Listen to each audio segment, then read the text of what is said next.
24-29 ಅವಧಿಯ ರಾಜ್ಯಾಧ್ಯಕ್ಷರು ರಾಜ್ಯ ಖಜಾಂಚಿ ಚುನಾವಣೆಯ ಪತ್ರಿಕಾಗೋಷ್ಠಿಗೆ ಪ್ರೀತಿಪೂರ್ವಕವಾಗಿ ಸ್ವಾಗತವನ್ನು ತಮಗೆಲ್ಲ ಕೂಡ ಬಯಸ್ತಾ ಇದ್ದೇನೆ.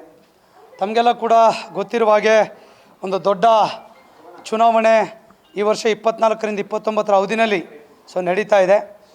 ಇಡೀ ರಾಜ್ಯದಲ್ಲಿ 5,20,000 ಸರ್ಕಾರಿ ನೌಕರರಿಂದ ಏನು ಚುನಾವಣೆಗಳು ಇಡೀ ರಾಜ್ಯದ 186 ತಾಲೂಕು 33 ಜಿಲ್ಲಾ ಕೇಂದ್ರಗಳಲ್ಲಿ ಮತ್ತು 7 ಯೋಜನಾ ಶಾಖೆಗಳಲ್ಲಿ ಏನು ಚುನಾವಣೆ ನಡೀತು, ಆ ಚುನಾವಣೆಯ ಸಾಮಾನ್ಯ ಮತದಾರರು ನಿರ್ದೇಶಕರನ್ನ ಆಯ್ಕೆ ಮಾಡಿ, ನಿರ್ದೇಶಕರು ತಾಲೂಕಿನಲ್ಲಿ 4 ಜನ ಅಧ್ಯಕ್ಷರು ಪದಾಧಿಕಾರಿಗಳನ್ನ ಆಯ್ಕೆ ಮಾಡಿ, ಅದೇ ರೀತಿ ಜಿಲ್ಲಾ ಕೇಂದ್ರದಲ್ಲಿ ಆಯ್ಕೆ ಮಾಡಿ 967 ಜನ.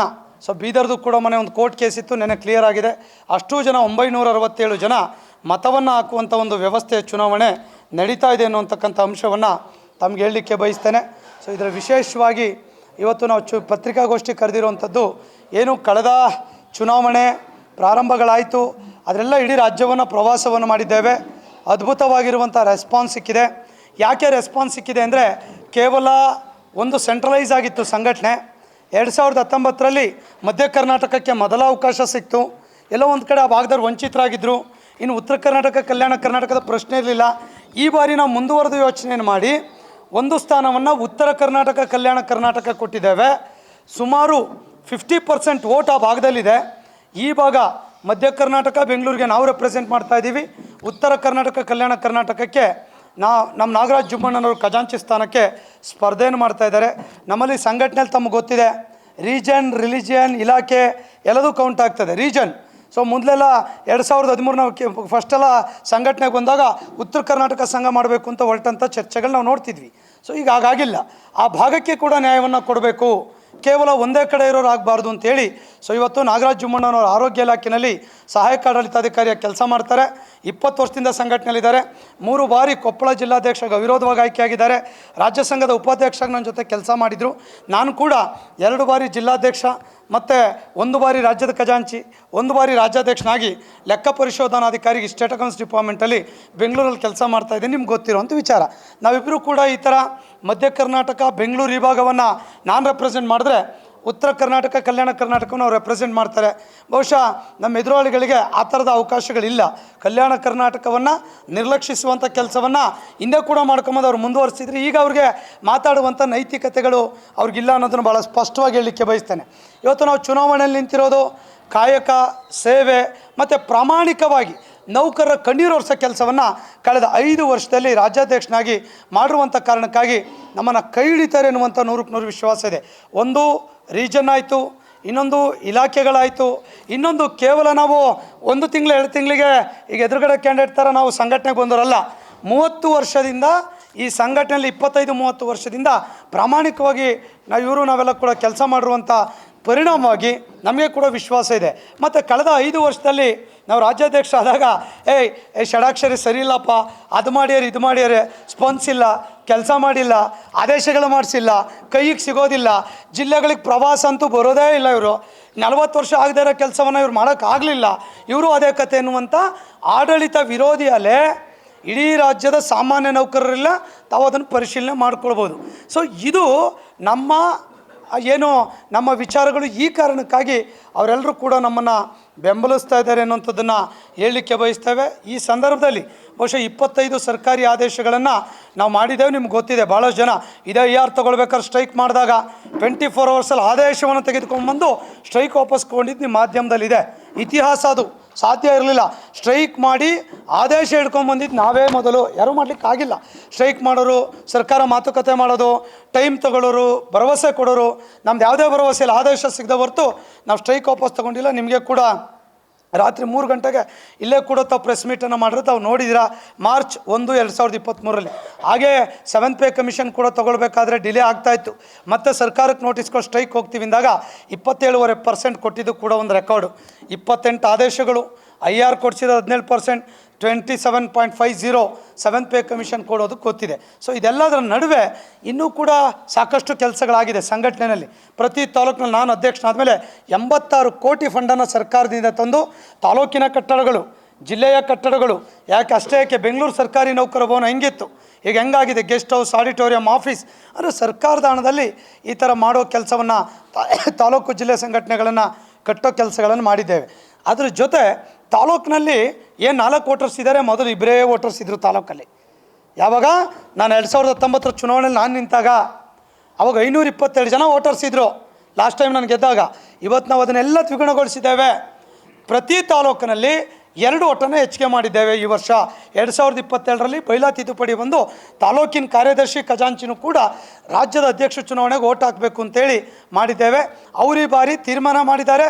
ಷಡಾಕ್ಷರರು ಬೈಲಾ ತಿದ್ದುಪಡಿ ಮಾಡಿ 100 ವರ್ಷದ ಸಂಘಟನೆಯಲ್ಲಿ ನಮ್ಗೆ ವೋಟಿಂಗ್ ಪವರ್ ಇರಲಿಲ್ಲ, ಮೀಟಿಂಗಿಗೆ ಬರೋಂಗಿರಲಿಲ್ಲ. ಷಡಾಕ್ಷರಿ ಅವರು ಈ ಬಾರಿ ನಮಗೆ 50% ವೋಟಿಂಗಿಗೆ ಅವಕಾಶವನ್ನು ಬೈಲಾ ತಿದ್ದುಪಡಿ ಮಾಡಿಕೊಟ್ಟಿದ್ದಾರೆ ಅಂಥೇಳಿ ಅವರು ಕೂಡ ಉತ್ಸಾಹದಿಂದ, ರಣೋತ್ಸಾಹದಿಂದ ನಮ್ಮ ಜೊತೆ ಬೆಂಬಲಿಸಿದ್ದಾರೆ ಅನ್ನುವಂಥದ್ದನ್ನು ಕೂಡ ಸ್ಪಷ್ಟಪಡಿಸ್ತೀನಿ. ಒಂದು ಕಡೆ ಕೆಲಸ, ಒಂದು ಕಡೆ ಸೇವೆ, ಸ್ಪಂದನೆ, ಸರ್ಕಾರಿ ಆದೇಶಗಳು ಮತ್ತು ಸಂಘಟನೆ ವಿಚಾರ ಬಂದಾಗ ಈ ರೀತಿಯಾಗಿರುವಂಥ ಕೆಲಸ ಮಾಡೋದು ಕೂಡ ನಮಗೆ ಸಂಪೂರ್ಣವಾಗಿರುವಂಥ ಬೆಂಬಲ ಸಿಕ್ಕಿದೆ ಅನ್ನೋದನ್ನು ಹೇಳಿಕ್ಕೆ ಬಯಸ್ತೇನೆ. ಇದ್ರ ಜೊತೆ ತಾಲೂಕಿನಲ್ಲಿ ಅಧ್ಯಕ್ಷಗಳಿಗೆ ಬೆಲೆ ಇರ್ತಿರಲಿಲ್ಲ, ಅವರು ಡಿ ಸಿಗಳೇ ಮೀಟಿಂಗ್ಗಳು ಕರಿತಿರಲಿಲ್ಲ, ಅವ್ರ ಸಮಸ್ಯೆ ಕೇಳ್ತಿರಲಿಲ್ಲ. ಸರ್ಕಾರದಿಂದ ಆದೇಶವನ್ನು ಮಾಡಿ ಪ್ರತಿ 4 ತಿಂಗಳಿಗೊಮ್ಮೆ ಮೀಟಿಂಗ್ ಮಾಡಬೇಕು, ತಾಲೂಕು ಅಧ್ಯಕ್ಷ ಕೂರಿಸಿ ಅಂತೇಳಿ ಗೌರವ ಹೆಚ್ಚಿಸುವ ಕೆಲಸ ಮಾಡಿದ್ವಿ. ಮತ್ತು ತಾಲೂಕಲ್ಲಿ ಜಯಂತಿ, ಸರ್ಕಾರಿ ಆಚರಣೆಗಳಿದ್ದಾಗ ಯಾರಿಗೂ ಕರಿತಿರಲಿಲ್ಲ, ಅವ್ರಿಗೆ ಗೌರವಗಳು ಜಾಸ್ತಿ ಆಯಿತು. ಮೀಟಿಂಗ್ಗಳು ಕರಿತಿದ್ರು, ಇನ್ವಿಟೇಷನ್ ಹೆಸರು ಹಾಕುವಂಥ ಸಂಪ್ರದಾಯ ಸರ್ಕಾರಿ ಆದೇಶದ ಮೂಲಕ ನಾವು ಮಾಡಿಸ್ಕೊಟ್ವಿ. ಆಮೇಲೆ ಮೊದಲೆಲ್ಲ ಮೆಂಬರ್ಶಿಪ್ ತೊಗೊಳ್ಬೇಕಂದ್ರೆ ಒದ್ದಾಡ್ತಿದ್ರು. ಸೊ ನಾವು ಬಂದಮೇಲೆ ಎಲ್ಲ ಆನ್ಲೈನ್, ನಮ್ಮ ಅಕೌಂಟ್ಸ್ ಎಲ್ಲದೂ ಕೂಡ ಆನ್ಲೈನ್. ತಾಲೂಕು ಜಿಲ್ಲೆ ಇಲ್ಲಿ ಮೆಂಬರ್ಶಿಪ್ ಅಂದರೆ ಥ್ರೂ ಆನ್ಲೈನಲ್ಲಿ ಚೆಕ್ ಕ್ಯಾಶ್ ಹೋಗುತ್ತೆ, ಆ ಥರ ಸಿಸ್ಟಮ್ಮು. ನಾವು ಬಂದ ಮೇಲೆ ಪಾರದರ್ಶಕ ಆಡಳಿತ. ನಿಮಗೂ ಗೊತ್ತಿದೆ, ಯಾವುದಾದ್ರೂ ಸಂಘದಲ್ಲಿ 22 ಕೋಟಿ ಹಣ ಉಳಿದಿದ್ರೆ ಸ್ವಾಮಿ ದಯಮಾಡಿ ತಾವು ಮಾಧ್ಯಮದವ್ರು ಹೇಳಬೇಕು, ಯಾವ ಸಂಘದಲ್ಲಿದೆ ಸ್ವಾಮಿ? ದುಡ್ಡೇ ಇಲ್ಲ, ಇಲ್ಲೋ ಖಾಲಿ ಹೊಡಿತಾ ಇರ್ತದೆ, ಸಾಲ ಮಾಡಿರ್ತಾರೆ. ಇವತ್ತು 22 ಕೋಟಿ, ಇಷ್ಟು ಕೆಲಸ, ಇಷ್ಟು ಸಾಧನೆ. ಪ್ರತಿ ವರ್ಷ 10,000 ಮಕ್ಳಿಗೆ ಪ್ರತಿಭಾ ಪುರಸ್ಕಾರ, ಇಲ್ಲಿವರೆಗೆ 50,000 ಮಕ್ಕಳಿಗೆ ಯಾರೂ ಕೊಟ್ಟಿರಲಿಲ್ಲ. ನಮ್ಮ ಮಕ್ಳಿಗೆ ಗುರುತಿಸೋರು ಗತಿ ಇಲ್ಲ. ಪ್ರತಿ ತಾಲೂಕು ಜಿಲ್ಲೆಯಲ್ಲಿ 50-100 ಮಕ್ಕಳಿಗೆ 50,000 ಮಕ್ಕಳಿಗೆ ಇಲ್ಲಿವರೆಗೆ 1,000 ರೂಪಾಯಿ ಕ್ಯಾಶ್, ಶಾಲು, ಹಾರ, ಸ್ಮರಣಿಕೆ ಕೊಟ್ಟು ಮಾಡ್ತಾಯಿದ್ದೀವಿ. ನಾವೇನು ಮಾತು ಕೊಟ್ಟಿದ್ವಿ ಮ್ಯಾನಿಫೆಸ್ಟೋ ಲಾಸ್ಟ್ ಟೈಮಲ್ಲಿ 95% ಈಡೇರಿಸಿದ್ದೇವೆ. ಸೊ ಈಗ ಮಾಡಿ ಇಷ್ಟು ಕಾರ್ಯಕ್ರಮ ಸ್ಪೋರ್ಟ್ಸ್ ಮಾಡ್ತೀವಿ, ಹಬ್ಬದ ರೀತಿ 25-30,000 ಜನ ಭಾಗವಹಿಸ್ತಾರೆ ಪ್ರತಿ ವರ್ಷ, ಒಂದು ಗಲಾಟೆ ಇಲ್ಲ. ಈ ರೀತಿಯಾಗಿ ಮಾಡಿ ಕೂಡ ಇವತ್ತು 22 ಕೋಟಿ ಹಣ ಕಟ್ಟಡ ಕಟ್ಟಿಸಿದ್ದೀವಿ. 24 ಕೋಟಿ ಫಂಡ್ ಸರ್ಕಾರದಿಂದ ತಂದು, 1 ರೂಪಾಯಿ ನಮ್ಮದಿಲ್ಲ. ಸೊ ಹೀಗೆ ನಾವೆಲ್ಲ ಮಾಡುವಂಥ ಕಾರಣಕ್ಕಾಗಿ ಇವತ್ತು ಸಂಘಟನೆ ಗೌರವ ಬಂದಿದೆ. ಎಲ್ಲಿ ಇಡೀ ರಾಜ್ಯದಲ್ಲಿ ತಾವು ಸಾಮಾಜಿಕ ಜಾಲತಾಣ ಷಡಾಕ್ಷರಿ ದುಡ್ಡು ಹೊಡೆದಿದ್ದಾರೆ, ಯಾರೂ ಮಾತಾಡೋಂಗಿಲ್ಲ. ಯಾಕಂದ್ರೆ ದುಡ್ಡು ಬ್ಯಾಲೆನ್ಸ್ ಇದೆ, ಮಾತಾಡೋಕ್ಕೆ ಬರೋಲ್ಲ. ಮತ್ತು ನಮ್ಮ ಸದಸ್ಯರೇನು 200 ರೂಪಾಯಿ ಪ್ರತಿ ವರ್ಷ ಕೊಡ್ತಾರೆ. ಆ ಹಣವನ್ನು ಅವ್ರು ಏನು ಕೊಟ್ಟಿದ್ದಾರೆ, ಹಣ 1 ರೂಪಾಯಿ ಖರ್ಚು ಮಾಡದೆ ದೇವರ ಉಂಡಿ ಹಣವಾಗಿ ಉಳಿಸಿದ್ದೇವೆ. ಸೊ ಇದೆಲ್ಲ ಮಾಡುವಂಥ ಕಾರಣಕ್ಕಾಗಿ ಒಂದು ಒಳ್ಳೆಯ ವಾತಾವರಣ ಇದೆ. ನಮ್ಮ ಮುಂದೆ ಸವಾಲುಗಳಿದೆ. ಈಗ ಬೆಂಗಳೂರಿನಲ್ಲಿ ಕೂಡ ಸೊ ಏನಿದೆ, ನಮ್ಮ ಮ್ಯಾನಿಫೆಸ್ಟೋದಲ್ಲಿ ನಾವು ಹೇಳ್ತಾ ಇದ್ದೀವಿ, ಬೆಂಗಳೂರಿನಲ್ಲೊಂದು ನಮ್ಮ ಕನಸು ಅಂತ ಹೇಳಿ ನಾವು ಇದರಲ್ಲಿದೆ, ನಾವು ನಿಮಗೆ ಕೊಟ್ಟಿದ್ದೇವೆ ಇದರಲ್ಲಿ. ಸೊ ನಮ್ಮ ಕನಸು 2025-26ಕ್ಕೆ ಒಂದೇನು ನಮ್ಮ ಭವನವನ್ನು ಇಲ್ಲಿ ಕಟ್ಟಬೇಕು ಒಂದು ಬೆಂಗಳೂರಿನಲ್ಲಿ. ಈಗಿರೋ ರೂಮ್ ಸಾಕಾಗ್ತಿಲ್ಲ. 2025ಕ್ಕೆ ನಮ್ಮ ಕನಸು. ಸರ್ ನೋಡಿ, ಯಾರೂ ಯೋಚನೆ ಮಾಡಿರಲಿಲ್ಲ. ಹಳೆಯ ಕಟ್ಟಡ ರೀ, 50 ವರ್ಷದ ಕಟ್ಟಡ, ಒಂದು ಸುಣ್ಣ ಬಣ್ಣ ಹೊಡ್ಸೋಕ್ಕಾಗಲಿಲ್ಲ. ಇವತ್ತು ಅಷ್ಟು ಮಾಡಿದ್ದೀವಿ. ಈ ಸಲ ತೀರ್ಮಾನ ಮಾಡಿದ್ದೀವಿ, 2025ಕ್ಕೆ ಬೆಂಗಳೂರಿನಲ್ಲಿ ಒಂದು ಜಾಗ ತೊಗೊಳ್ತಾ ಇದ್ದೀವಿ. ಒಂದು 250 ರೂಮನ್ನು ಕಟ್ಟಿಸಿ, ಒಂದು ರೂಮನ್ನು ಕೇವಲ 100 ರೂಪಾಯಿ. ನಮ್ಮ ನೌಕರರು 6 ಲಕ್ಷ ಜನ ಗುಲ್ಬರ್ಗ, ಬೀದರ್, ಯಾದಗಿರಿಯಿಂದ ಆಫೀಸ್ ಕೆಲಸಕ್ಕೆ ಬರ್ತಾರೆ ರೀ. 1,000 ರೂಪಾಯಿ ಲಾಡ್ಜ್ ಮಾಡಬೇಕು, ಆಗೋದಿಲ್ಲ. ಜಾಗ ನೋಡಿದ್ದೀವಿ, ಫೈನಲ್ ಆಗಿದೆ, ಬ್ಲೂ ಪ್ರಿಂಟ್ ರೆಡಿ ಆಗಿದೆ. ಇದನ್ನೆಲ್ಲ ಹೇಳಿದ್ದೀವಿ. 300 ಕೊಠಡಿಯನ್ನು ನಿರ್ಮಿಸಿ ಕೇವಲ 100 ರೂಪಾಯಿಗೆ ಒಂದು ರೂಮನ್ನು ಕೊಡಬೇಕು ಅಂತೇಳಿ ಯೋಚನೆ ಮಾಡಿದ್ದೇವೆ. ಒಂದು ಕನ್ವೆನ್ಷನ್ ಹಾಲ್, ಒಂದು ಚೌಲ್ಟ್ರಿ ಮದುವೆ ಮಾಡ್ಬೇಕು ನಮ್ಮ ನೌಕರ ಮಕ್ಕಳು ಅಂದರೆ 10 ಲಕ್ಷ 15 ಲಕ್ಷ ಪ್ಯಾಲೇಸ್ಕೊಂಡು ಕಟ್ಟಬೇಕು. ಕೇವಲ ಮೇಂಟೆನೆನ್ಸ್ ಚಾರ್ಜ್ ತೊಗೊಂಡು ಮಾಡಬೇಕು ಅನ್ನುವಂಥದ್ದನ್ನು ನಾವು ಮಾಡ್ತಾ ಇದ್ದೇವೆ. ಇದ್ರ ಜೊತೆ ಪ್ರತಿ ತಾಲೂಕಿಗೆ ನಾನು ಈ ಸಲ ಲಾಸ್ಟ್ ಟೈಮು 86 ಕೋಟಿ ತಂದ್ವಿ. ಈ ಸಲ ಒಂದು 300 ಕೋಟಿ ತಂದು, ಕೆಲವು ಕಡೆ ಫರ್ನಿಚರ್ ಇಲ್ಲ, ಮಳೇಲಿ ಸೋರ್ತಾ ಇದೆ, ಹಳೆ ಕಟ್ಟಡ ರಿನಿವೇಷನ್ ಮಾಡಬೇಕು, ಹೊಸ ಕಟ್ಟಡ ಕಟ್ಟಲಿಕ್ಕೆ ಒಂದು 300 ಕೋಟಿ, 1 ಕೋಟಿಯಿಂದ 2 ಕೋಟಿ, ಜಿಲ್ಲೆಗೆ 75 ಲಕ್ಷದಿಂದ 1 ಕೋಟಿ ಅನುದಾನವನ್ನು ನಮ್ಮ ನೌಕರರ ಸಹಕಾರದಿಂದ, ಸರ್ಕಾರದ ಸಹಕಾರದಿಂದ ತಂದು ಆ ಕೆಲಸ ಮಾಡಬೇಕು ಅನ್ನುವಂಥ ಯೋಚನೆ, ಚಿಂತನೆ ಈಗಾಗಲೇ ನಮ್ಮದು ಮಾಡಿದ್ದೇವೆ ಅನ್ನೋದನ್ನು ತಮ್ಮ ಗಮನ ಕೇಳಲಿಕ್ಕೆ ಬಯಸ್ತೇನೆ. ಇದರ ಜೊತೆ ಸಾಕಷ್ಟು ನಮ್ಮ ಮುಂದೆ ಸಮಸ್ಯೆಗಳಿದೆ. ಏನಿದೆ, NPS to OPS ಆಗಬೇಕು. ನಾವು ಹೇಳಿದ್ವಿ ಹಿಂದೆಲ್ಲ ಕೂಡ, ಭಾಳ ಜನ NPSಗೆ 2 ಡಿಮ್ಯಾಂಡ್ ಇಟ್ಟಿದ್ವಿ. 23ರಲ್ಲಿ ಒಂದಿನ ಸ್ಟ್ರೈಕ್ ಮಾಡಿದಾಗ ಇಟ್ವಿ. ಸರ್ಕಾರ ಇದನ್ನು ತಗೊಳ್ರಪ್ಪ ಯಾರು ಮಾಡಿ ಅಂದರು. ನೆಕ್ಸ್ಟ್ ಸಿದ್ದರಾಮಯ್ಯ ಸಾಹೇಬರು ಬಂದರು, 7th ಪೇ ತೊಗೊಳ್ರಪ್ಪ, ಒಂದು ತಿಂಗಳು ಟೈಮ್ ಕೊಡಿ, ಹೆಲ್ತ್ ಸ್ಕೀಮ್ ಮಾಡೋಣ, ಇನ್ನೊಂದು 6-7 ತಿಂಗಳು ಕಮಿಟಿ ಮಾಡ್ತೀವಿ, ಅವರೇ ಅಧಿಕೃತವಾಗಿ ಕಮಿಟಿಯನ್ನು ಸಿದ್ದರಾಮಯ್ಯ ಸಾಹೇಬರು ನಮ್ಮ ಪ್ಯಾಲೇಸ್ ಗ್ರೌಂಡಲ್ಲಿ ಬಿಡುಗಡೆ ಮಾಡಿದ ಆದೇಶ ನೀವು ನೋಡಿದ್ದೀರಾ. ಸೊ ಹಾಗಾಗಿ ಈಗ NPS ಕೂಡ ಕಮಿಟಿ ಆಗಿದೆ. ನನಗೆ ಮುಖ್ಯಮಂತ್ರಿಗಳು ಎಲ್ಲೇ ಕ್ವಶನಲ್ಲಿ ಹೇಳಿದ್ದಾರೆ, 2 ಮೀಟಿಂಗ್ ಆಗಿದೆ, ಆದಷ್ಟು ರಿಪೋರ್ಟ್ ತೊಗೊಳ್ತೀವಿ ಅಂತ ಅಧಿಕಾರಿಗಳು ನನಗೆ ಹೇಳಿದ್ದಾರೆ. ಡಿಸೆಂಬರ್ ಎಂಡ್ಗೆ NPS ರಿಪೋರ್ಟನ್ನು ಸರ್ಕಾರಕ್ಕೆ ಕೊಡ್ತೀವಿ, ನೀವು ಸರ್ಕಾರದ ಮೇಲೆ ಒತ್ತಡ ಹಾಕಿ ಮಾಡಿಸ್ಕೊಳ್ಳಿ ಅಂತ ಹೇಳಿದ್ದಾರೆ. ವಿಶ್ವಾಸ ಇದೆ 2024 ಎಂಡಿಗೆ, ಈ ತಿಂಗಳ ಎಂಡಿಗೆ ರಿಪೋರ್ಟ್ ಕೊಡ್ತಾರೆ. 2025 ಕ್ಯಾಬಿನೆಟಿಗೆ ತಂದು ಈ ರಾಜ್ಯದ 2.5 ಲಕ್ಷ ನೌಕರ NPS ನೌಕರರಿಗೆ OPS ಮಾಡುವ ಕೆಲಸವನ್ನು 100ಕ್ಕೆ 100 2025 ಮಾಡ್ತೀವಿ ಅಂತೇಳಿ ನಾವು ಮ್ಯಾನಿಫೆಸ್ಟೋದಲ್ಲಿ ಹೇಳಿದ್ದೇವೆ. ಒಂದು ವೇಳೆ ಸರ್ಕಾರ ಈಗಾಗಲೇ ಅವ್ರ ಮ್ಯಾನಿಫೆಸ್ಟೋದಲ್ಲಿ ಅವರು ಸರ್ಕಾರದ ಪಕ್ಷದಲ್ಲೂ ಕೂಡ ಹೇಳಿದರು, ನಾವು ಸಹಾನುಭೂತಿಯಿಂದ NPSನ OPS ಮಾಡ್ತೇವೆ ಅಂತ. ಕಮಿಟಿ ಕೂಡ ಅವರೇ ಮಾಡಿದ್ದಾರೆ, 5 ಜನ ಕಮಿಟಿ. ರಿಪೋರ್ಟ್ ಈ ತಿಂಗಳು ಕೊಟ್ಟ ಮೇಲೆ ಸೊ NPS OPS ಮಾಡೋ ಕೆಲಸವನ್ನು ಬೇಗ ರಿಪೋರ್ಟ್ ತಗೊಂಡು ಒತ್ತಡವನ್ನು ಹಾಕಿ ಮಾಡಿಸ್ತೇವೆ ಅನ್ನುವಂಥದ್ದನ್ನು ಹೇಳಿಕ್ಕೆ ಬಯಸ್ತೇವೆ. 2025 ಸರ್ಕಾರ ಎಲ್ಲೋ NPS ಬಗ್ಗೆ ಮೃದು ಧೋರಣೆ ಇಲ್ಲ, ಡಿಲೇ ಅನ್ನೋದಾದರೆ ಅನಿವಾರ್ಯವಾಗಿ ಹೋರಾಟಕ್ಕಿಳಿದಾದರೂ ಕೂಡ NPS OPSನ 2025 ಮಾಡ್ತೇವೆ ಅಂತ ಹೇಳಿಕ್ಕೆ ಬಯಸ್ತೇವೆ. ಈಗಾಗಲೇ ಅರ್ಧ ಕೆಲಸ ಅದ್ರ ಬಗ್ಗೆ ಮುಗಿದಿದೆ. ಅದ್ರ ಜೊತೆ ಸೆಂಟ್ರಲ್ ಪೇ ಕಮಿಷನ್ ನಾವು ಹಿಂದೆ ಕೂಡ ಹೇಳಿದ್ವಿ, ಯಾಕಂದ್ರೆ ನಮ್ಗೆ 7th ಪೇ ಆದರೆ ಒಂದಿಷ್ಟು ಜಾಸ್ತಿ ಆಗ್ತದೆ. ಇವತ್ತು ನಮ್ಮ ಸಂಬಳ ಜಾಸ್ತಿ ಇದೆ, ಸೆಂಟ್ರಲ್ ಅವ್ರು ಕಡಿಮೆ ಇದೆ. ಸೊ ಅವ್ರದ್ದು 7 ವರ್ಷ ಜಾಸ್ತಿ ಇರುತ್ತೆ, ನಮ್ದು 1.5 ವರ್ಷ ಜಾಸ್ತಿ ಇರುತ್ತೆ. ಈಗ ನಮ್ಮ ಜಾಸ್ತಿ ಇದ್ದಾಗ ಇದನ್ನು ತಗೊಂಡು ಮತ್ತೆ 26ಕ್ಕೆ ನಾವು ಸೆಂಟ್ರಲ್ ಪೇಗೆ ಹೋಗಬೇಕು. ನಾವು ಸೆಂಟ್ರಲ್ ಪೇ ಕೊಡಿ ಅಂತ ನಾವು ಬೆನ್ನತ್ಬಿಟ್ಟಿದ್ರೆ ನಾವೀಗ ಸಂಬಳ ನಮಗೆ ಜಾಸ್ತಿ ಆಗ್ತಿರಲಿಲ್ಲ, 26ಕ್ಕೆ ಜಾಸ್ತಿ ಆಗ್ತಾಯಿತ್ತು. 2 ವರ್ಷ ರಿಟೈರ್ಡ್ ಆದವ್ರ ಕಥೆ ಏನು, 18-20 ಸಾವಿರ ಜನ ರಿಟೈರ್ಡ್ ಆಗ್ತಾಯಿದ್ರು. ಸೊ ಹಾಗಾಗಿ ಅದನ್ನು ಬಿಟ್ಬಿಟ್ಟು ನಾವು 7th ಪೇ ಕೂಡ ತೊಗೊಂಡಿದ್ದೀವಿ. ಇವತ್ತು ಹ್ಯಾಂಡ್ಸಮ್ ಸ್ಯಾಲ್ರಿ ಸಿಕ್ಕಿದೆ. ಹೆಮ್ಮೆಯಿಂದ ಹೇಳಿಕ್ಕೆ ಬಯಸ್ತೇನೆ, ಕರ್ನಾಟಕ ಕೂಡ ಟಾಪ್ 5 ಸ್ಯಾಲ್ರಿ ತೊಗೊಳ್ಳೋಂಥ ರಾಜ್ಯ ಇವತ್ತಿದೆ. ಸೊ ಹಾಗಾಗಿ ಇನ್ನೂ ಅಲಯನ್ಸ್ಗಳು ಬರಬೇಕು, ಬೇರೆ ಬೇರೆ ವಿಚಾರಗಳಿದೆ. ಹಾಗಾಗಿ ಈ ಕೇರಳ ರಾಜ್ಯ ನಮಗಿಂತ ಜಾಸ್ತಿ ಇದೆ. ಸೊ ನಮಗಿಂತ ಇವತ್ತು ನಾವು ಅಚೀವ್ಮೆಂಟಲ್ಲಿ GST ಗ್ರೋತ್ ರೇಟಲ್ಲಿ ಟಾಪ್ 2ನಲ್ಲಿದ್ದೀವಿ. ಸೊ ನಮಗೂ ಕೇರಳ ಥರ ಕೊಡಬೇಕು ಅನ್ನೋ ನಮ್ಮ ಡಿಮ್ಯಾಂಡ್ ಇದೆ. ಸೊ ಹಾಗಾಗಿ 2026 ಈಗಾಗಲೇ ಪೇ ಕಮಿಷನ್ ಡಾಕ್ಟರ್ ಸುಧಾಕರ್ ಅವರು ರೆಕಮೆಂಡ್ ಮಾಡಿಬಿಡ್ಸಿದ್ದೀವಿ. ನಾವೇನು 7th ಪೇ ಕಮಿಷನ್ ಅಪಾಯಿಂಟ್ ಮಾಡಿದಾಗ ಒಂದು ಲೈನ್ ಸೇರಿಸಿದ್ವಿ, ರಾಜ್ಯ ಸರ್ಕಾರಿ ನೌಕರರಿಗೆ ಕೇಂದ್ರ ಮಾದರಿಯ ವೇತನ ನೀಡಲಿಕ್ಕೆ ವರದಿಯನ್ನು ಸ್ಟಡಿ ಮಾಡಿ ರಿಪೋರ್ಟ್ ಕೊಡಬೇಕು ಅಂತ ಡಾಕ್ಟರ್ ಸುಧಾಕರ್ ರಾವ್ ಅವರು ಈಗಾಗಲೇ ರೆಕಮೆಂಡೇಷನ್ ಮಾಡಿ ರಿಪೋರ್ಟ್ ಕೊಟ್ಬಿಟ್ಟಿದ್ದಾರೆ. ಯಾವಾಗ 2023 ಕೊಟ್ಟುಬಿಟ್ಟಿದ್ದಾರೆ. ಏನಂತ ಕೊಟ್ಟಿದ್ದಾರೆ, 2026 ಕೇಂದ್ರ ವೇತನ ಪರಿಷ್ಕರಣೆ ಆಗ್ತಾಯಿದೆ, ಅದಾದ ಮೇಲೆ ಕರ್ನಾಟಕದಲ್ಲೂ ಕೂಡ ಕೇಂದ್ರ ಮಾದರಿಯ ವೇತನವನ್ನು ಅಳವಡಿಸ್ಕೊಳ್ಬೇಕು ಅಂತೇಳಿ ಈಗಾಗಲೇ ಶಿಫಾರಸು ಮಾಡಿದ್ದಾರೆ. ನಮ್ಮ ಅರ್ಧ ಕೆಲಸ ಮುಗೀತು. ಸೊ ಸರ್ಕಾರ ಸಡನ್ನಾಗಿ 15 ಸಾವಿರ ಕೋಟಿ ಕೊಡುತ್ತಾ? ಮತ್ತೆ ಮಾತುಕತೆ, ಚರ್ಚೆಗಳು, ಸಂಧಾನಗಳು, ಮತ್ತು ಅನಿವಾರ್ಯ ಬಿದ್ದರೆ ಮತ್ತು ಹೋರಾಟಗಳು. ಸೊ ಇವೆಲ್ಲ ನಮ್ಮ ಕಣ್ಣು ಮುಂದೆ ಇದೆ. ಸೊ ಹಾಗಾಗಿ ಮತ್ತೆ ಕೂಡ ಅರ್ಧ ಕೆಲಸ ಮುಗಿದಿದೆ. ಸೆಂಟ್ರಲ್ ಪೇದು NPSದು ಅರ್ಧ ಕೆಲಸ ಮುಗಿದಿದೆ, ರಿಪೋರ್ಟ್ ತಗೊಳ್ಳೋದು ಬ್ಯಾಲೆನ್ಸ್ ಇದೆ. ಅದನ್ನು ಕೂಡ ಇಂಪ್ಲಿಮೆಂಟ್ ಮಾಡೋ ಕೆಲಸವನ್ನು 100ಕ್ಕೆ 100 ಮಾಡ್ತೀವಿ. ಸೆಂಟ್ರಲ್ ಪೇ ಕಮಿಷನ್ ಬಂದರೆ DA ಅವ್ರಿಗೆ 3 ಕೊಟ್ಟರೆ ನಾವು 3, ಈಗ 2 ಕಾಲು ಕೊಡ್ತಾ ಇದ್ದಾರೆ ನಮಗೆ. ಸೊ ನಮಗೆ 5 ವರ್ಷದಲ್ಲಿ 15% DA ಕಳ್ಕೊಳ್ತಾ ಇದ್ದೀವಿ. ಆಮೇಲೆ ಅದರ್ ಅಲೋಯನ್ಸ್ಗಳಿಲ್ಲ, ರಿಸ್ಕ್ ಅಲೋಯನ್ಸ್ಗಳಿಲ್ಲ, HRA ಕಡಿಮೆ ಸಿಗ್ತದೆ. ಸೊ ಬೆಂಗಳೂರಿನಲ್ಲಿ 5% HRA ಅವ್ರಿಗೆ ಜಾಸ್ತಿ, ನಮಗೆ ಕಡಿಮೆ. DAನಲ್ಲಿ ಡೈಲಿ, ಸೊ 6 ತಿಂಗಳಿಗೊಮ್ಮೆ ಕೊಡೋ DAನಲ್ಲಿ 0.75% ಕಟ್ ಮಾಡ್ತಾರೆ, ಅಲೋಯನ್ಸ್ಗಳು ಸಿಗೋದಿಲ್ಲ. ಸೊ ಹೀಗಾಗಿ ನಾವು ಸೆಂಟ್ರಲ್ ಪೇ ತೊಗೊಳ್ಬೇಕು ಅಂತೇಳಿ ನಾವೀಗಾಗಲೇ ತೀರ್ಮಾನ ಮಾಡಿಕೊಂಡು ಆ ದಿಸೆಯಲ್ಲಿ ಕೆಲಸಗಳನ್ನು ಮಾಡ್ತಾ ಇದ್ದೇವೆ ಅನ್ನೋದು ಹೇಳಿ ಬಯಸ್ತೀನಿ. ಹೆಲ್ತ್ ಸ್ಕೀಮ್ 99% ಕೆಲಸ ಮುಗಿದಿದೆ. ಸೊ ಮೊನ್ನೆ ಸಿದ್ದರಾಮಯ್ಯ ಸಾಹೇಬರು 7th ಪೇ ಕೊಡಬೇಕಾದ್ರೆ ಇದೊಂದಪ್ಪ ಜನವರಿ ಕೊಡ್ತೀವಿ, 2,000 ಕೋಟಿ ಎಕ್ಸ್ಪೆಂಡಿಚರ್ ಆಗುತ್ತೆ, ಅದಕ್ಕೆ ಈಗ 17,000 ಕೋಟಿ ಕೊಟ್ಟಿದ್ದೀವಿ, ಒಂದಿಷ್ಟು ಅವಕಾಶವನ್ನು ಕೊಡಿ ಅಂತ ಕೇಳಿದ್ದಾರೆ ಜನವರಿವರೆಗೆ. ಸೊ ಹಾಗಾಗಿ ಎಲ್ಲ ಕೆಲಸ ಮುಗಿದಿದೆ. ಕ್ಯಾಬಿನೆಟ್ ಡಿಸಿಷನ್ ಆಗಿದೆ, ಬಜೆಟ್ ಡಿಸಿಷನ್ ಆಗಿದೆ, ಸರ್ಕಾರಿ ಆದೇಶ ಆಗಿದೆ, ಎಲ್ಲ ಸಾಫ್ಟ್ವೇರ್ ಡೆವಲಪ್ ಎಲ್ಲ ಮುಗಿದೋಗಿದೆ. ನಾವು 24 ಲಕ್ಷ ಫ್ಯಾಮಿಲಿದು ಮುಗಿದೋಗಿದೆ. ಲಾಂಚ್ ಮಾಡೋ ಕೆಲಸ ಬ್ಯಾಲೆನ್ಸ್ ಇದೆ. ಸೊ ಸರ್ಕಾರ ನಾವೊಂದು 500 ಕೋಟಿ ಕೊಡ್ತಾಯಿದ್ದೀವಿ ಸ್ಯಾಲ್ರಿನೆಲ್ಲ, ಅದು ಲಾಂಚ್ ಆದರೆ ನಾವು ಇನ್ನೂ ಡಬಲ್ ಕೊಡ್ತೀವಿ ಅಂತ ಸರ್ಕಾರಕ್ಕೆ ಕಮಿಟ್ ಆಗಿದ್ದೀವಿ. ಸೊ ಅವ್ರು 1,000 ಕೋಟಿ, ನಾವು 1,000 ಕೋಟಿ ಹಾಕಿ ಜನವರಿಯಿಂದ ಸ್ಕೀಮ್ ಲಾಂಚ್ ಆಗುತ್ತೆ. ನಾವು ನಮ್ಮ ಫ್ಯಾಮಿಲಿ ಎಲ್ಲ ನೌಕರಿಗೆ 100% ಉಚಿತ ಚಿಕಿತ್ಸೆ ಕೊಡುವಂಥ ಯೋಜನೆ. ಅದು 10 ಲಕ್ಷ ಬಿಲ್ ಆಗಲಿ, ಫ್ರೀ ಟ್ರೀಟ್ಮೆಂಟ್. 99% ಕೆಲಸ ಮುಗಿದಿದೆ. ಲೋಕಾರ್ಪಣೆ ಮಾಡೋ ಕೆಲಸ ಬ್ಯಾಲೆನ್ಸ್ ಇದೆ. ಒಂದಿಷ್ಟು ಆರ್ಥಿಕ ಸ್ಥಿತಿಗತಿ ನಿಮ್ಗೆ ಗೊತ್ತಿದೆ. ಇವತ್ತಿನ ಗ್ಯಾರಂಟಿಗಳ ನಡುವೆ ಸರ್ಕಾರನೂ ಕೂಡ ಟೈಮ್ ಕೇಳಿದೆ, ಅಧಿಕಾರಿಗಳು ಹೇಳಿದ್ದಾರೆ 7th ಪೇ ತೊಗೊಂಡಾಗ ಇದಕ್ಕೊಂದಿಷ್ಟು ಟೈಮ್ ಕೊಡಿದ್ದಾರೆ, ನಾವು ಕೂಡ ಒಪ್ಕೊಂಡಿದ್ದೇವೆ. ಅದು ಜನವರಿಯಿಂದ ಬರುತ್ತೆ. ಅಂದರೆ ಎಲ್ಲ ಕೂಡ ongoing. Health scheme 99%, central pay commission 50% ಮುಗಿಸಿದ್ದೀವಿ. NPSದು ಕೂಡ ಜನವರಿಗೆ ಆಗಲೇ 50% ಕೆಲಸ ಆಗಿ ಕಮಿಟಿ ಆಗಿ ರಿಪೋರ್ಟ್ ರೆಡಿಯಾಗಿ ಜನವರಿ ಬರುತ್ತೆ. ಇಷ್ಟೇ ನಮ್ಮ ಮುಂದಿರೋ ಡಿಮ್ಯಾಂಡ್. ಇನ್ನು ಟೀಚರ್ದೆಲ್ಲ C&R ಇಶ್ಯೂ ಇದೆ, ಅದ್ರ ಬಗ್ಗೆ ಜನವರಿಯಿಂದ 10, 15, 20 ವರ್ಷದ ವೇತನ ತಾರತಮ್ಯ, PhD ಟೀಚರ್ಗಳು C&Rದೆಲ್ಲ ಹೋರಾಟ ಈಗ ನಾವು ತೀರ್ಮಾನ ಮಾಡಿದ್ದೇವೆ. ಜನವರಿನಲ್ಲಿ ಅದೇನಾದರೂ ಕೂಡ ಆಗಲಿಲ್ಲ ಅಂತ ಇಟ್ಕೊಳ್ಳಿ, ಅನಿವಾರ್ಯವಾಗಿ ನಾವು ಹೋರಾಟಕ್ಕೂ ಕೂಡ ಶಿಕ್ಷಕ ಸಮುದಾಯ ಇಳಿಸಬೇಕಾಗ್ತದೆ ಎನ್ನುವಂಥ ಸಂದೇಶವನ್ನು ಈಗಾಗಲೇ ನಾವು ಕೊಟ್ಟಿದ್ದೇವೆ. ಸೊ ಹೀಗೆ ಸಂಘಟನೆಯಲ್ಲಿ ಏನೆಲ್ಲ ಸುಧಾರಣೆಗಳನ್ನು ಮಾಡಬೇಕು ಆ ಎಲ್ಲ ಕೆಲಸಗಳನ್ನು ಕೂಡ ನಾವು ಮಾಡ್ತಾ ಇದ್ದೇವೆ. ಸಹಜ ಚುನಾವಣೆ ಬಂದಾಗ ಏನೇನೋ ಇದೆ. ಮತ್ತು ನಾವು ಮ್ಯಾನಿಫೆಸ್ಟೋದಲ್ಲಿ ಕೂಡ ಹೇಳಿದ್ದೀವಿ, ಇನ್ನೂ 371J ಬಗ್ಗೆ ಹೇಳಿದ್ದೇವೆ, ಅದ್ರ ಬಗ್ಗೆ ಗಮನ ಕೊಡ್ತಾ ಇದ್ದೇವೆ. ವರ್ಗಾವಣೆ ಕಾಯ್ದೆ ಬಗ್ಗೆ ಹೇಳಿದ್ದೇವೆ. Counselling system of transfers except group A ಬಿಟ್ಟು ಎಲ್ಲರೂ ಕೂಡ ಕೌನ್ಸಿಲಿಂಗ್ ಟೀಚರ್ದು ಹೆಂಗೆ ಟ್ರಾನ್ಸ್ಫರ್ ಇದೆ ಹಂಗೆ ಆಗಬೇಕು, ಕರಪ್ಷನ್ ಇಲ್ಲದೆ ಆಗಬೇಕು ಅನ್ನೋದನ್ನು ಹೇಳಿದ್ದೇವೆ. 7th ಪೇ ಕಮಿಷನ್ ಇನ್ನೂ ಕೂಡ ಸೆಕೆಂಡ್ ರಿಪೋರ್ಟ್ ಸರ್ಕಾರ ಓಪನ್ ಮಾಡಿಲ್ಲ. ಪೇ ಅನಾಮಲೀಸ್ ತುಂಬ ಇದೆ, ಅದನ್ನು ಕೂಡ ತರಬೇಕು. ಇನ್ನು ಮೊದಲನೇ ರಿಪೋರ್ಟ್ನಲ್ಲಿ ಖಾಲಿ ಹುದ್ದೆಗಳದ್ದು ಇನ್ನೂ ಕೂಡ ಅದಿದೆ. ಖಾಲಿ ಹುದ್ದೆಗಳು 2,70,000 ಇದೆ, ಹಂತವಾಗಿ ಶೀಘ್ರ ಭರ್ತಿ ಮಾಡಬೇಕು ಅನ್ನೋದಿದೆ. ಪ್ರಾದೇಶಿಕ ಸಮಾನತೆ ಇರ್ಬೋದು, ನಮ್ಮೆಲ್ಲ ಸಂಘದ ಕಚೇರಿಗಳನ್ನು ಅಭಿವೃದ್ಧಿಪಡಿಸುವಂಥ ಎಲ್ಲ ಕೆಲಸಗಳಿದೆ. ಮಹಿಳಾ ನೌಕರಿಗೆ ಋತುಸ್ರಾವ ವಿಶೇಷ ರಜೆ ಕೊಡುವಂಥದ್ದು, ಫೆಸ್ಟಿವಲ್ ಅಡ್ವಾನ್ಸ್ 25 ಇದೆ, 50,000 ಮಾಡೋದು. ಯಾರಾದರೂ ಡೆತ್ ಆದರೆ 5,000 ಕೊಡ್ತಿದ್ರು, ನಾವಿದ್ದಾಗ 15 ಆಯಿತು, ಅದನ್ನು 25 ಮಾಡಬೇಕು ಅನ್ನೋಂಥದ್ದು ಇರ್ಬೋದು. ಇಲಾಖಾ ವಿಚಾರಣೆಗಳ ಬಗ್ಗೆ ಇರ್ಬೋದು. ಅದ್ರ ಜೊತೆ ಎನ್ಕ್ಯಾಶ್ಮೆಂಟ್ 300 ಇದೆ, 340 ಮಾಡಬೇಕು ಅನ್ನೋದಿರ್ಬೋದು.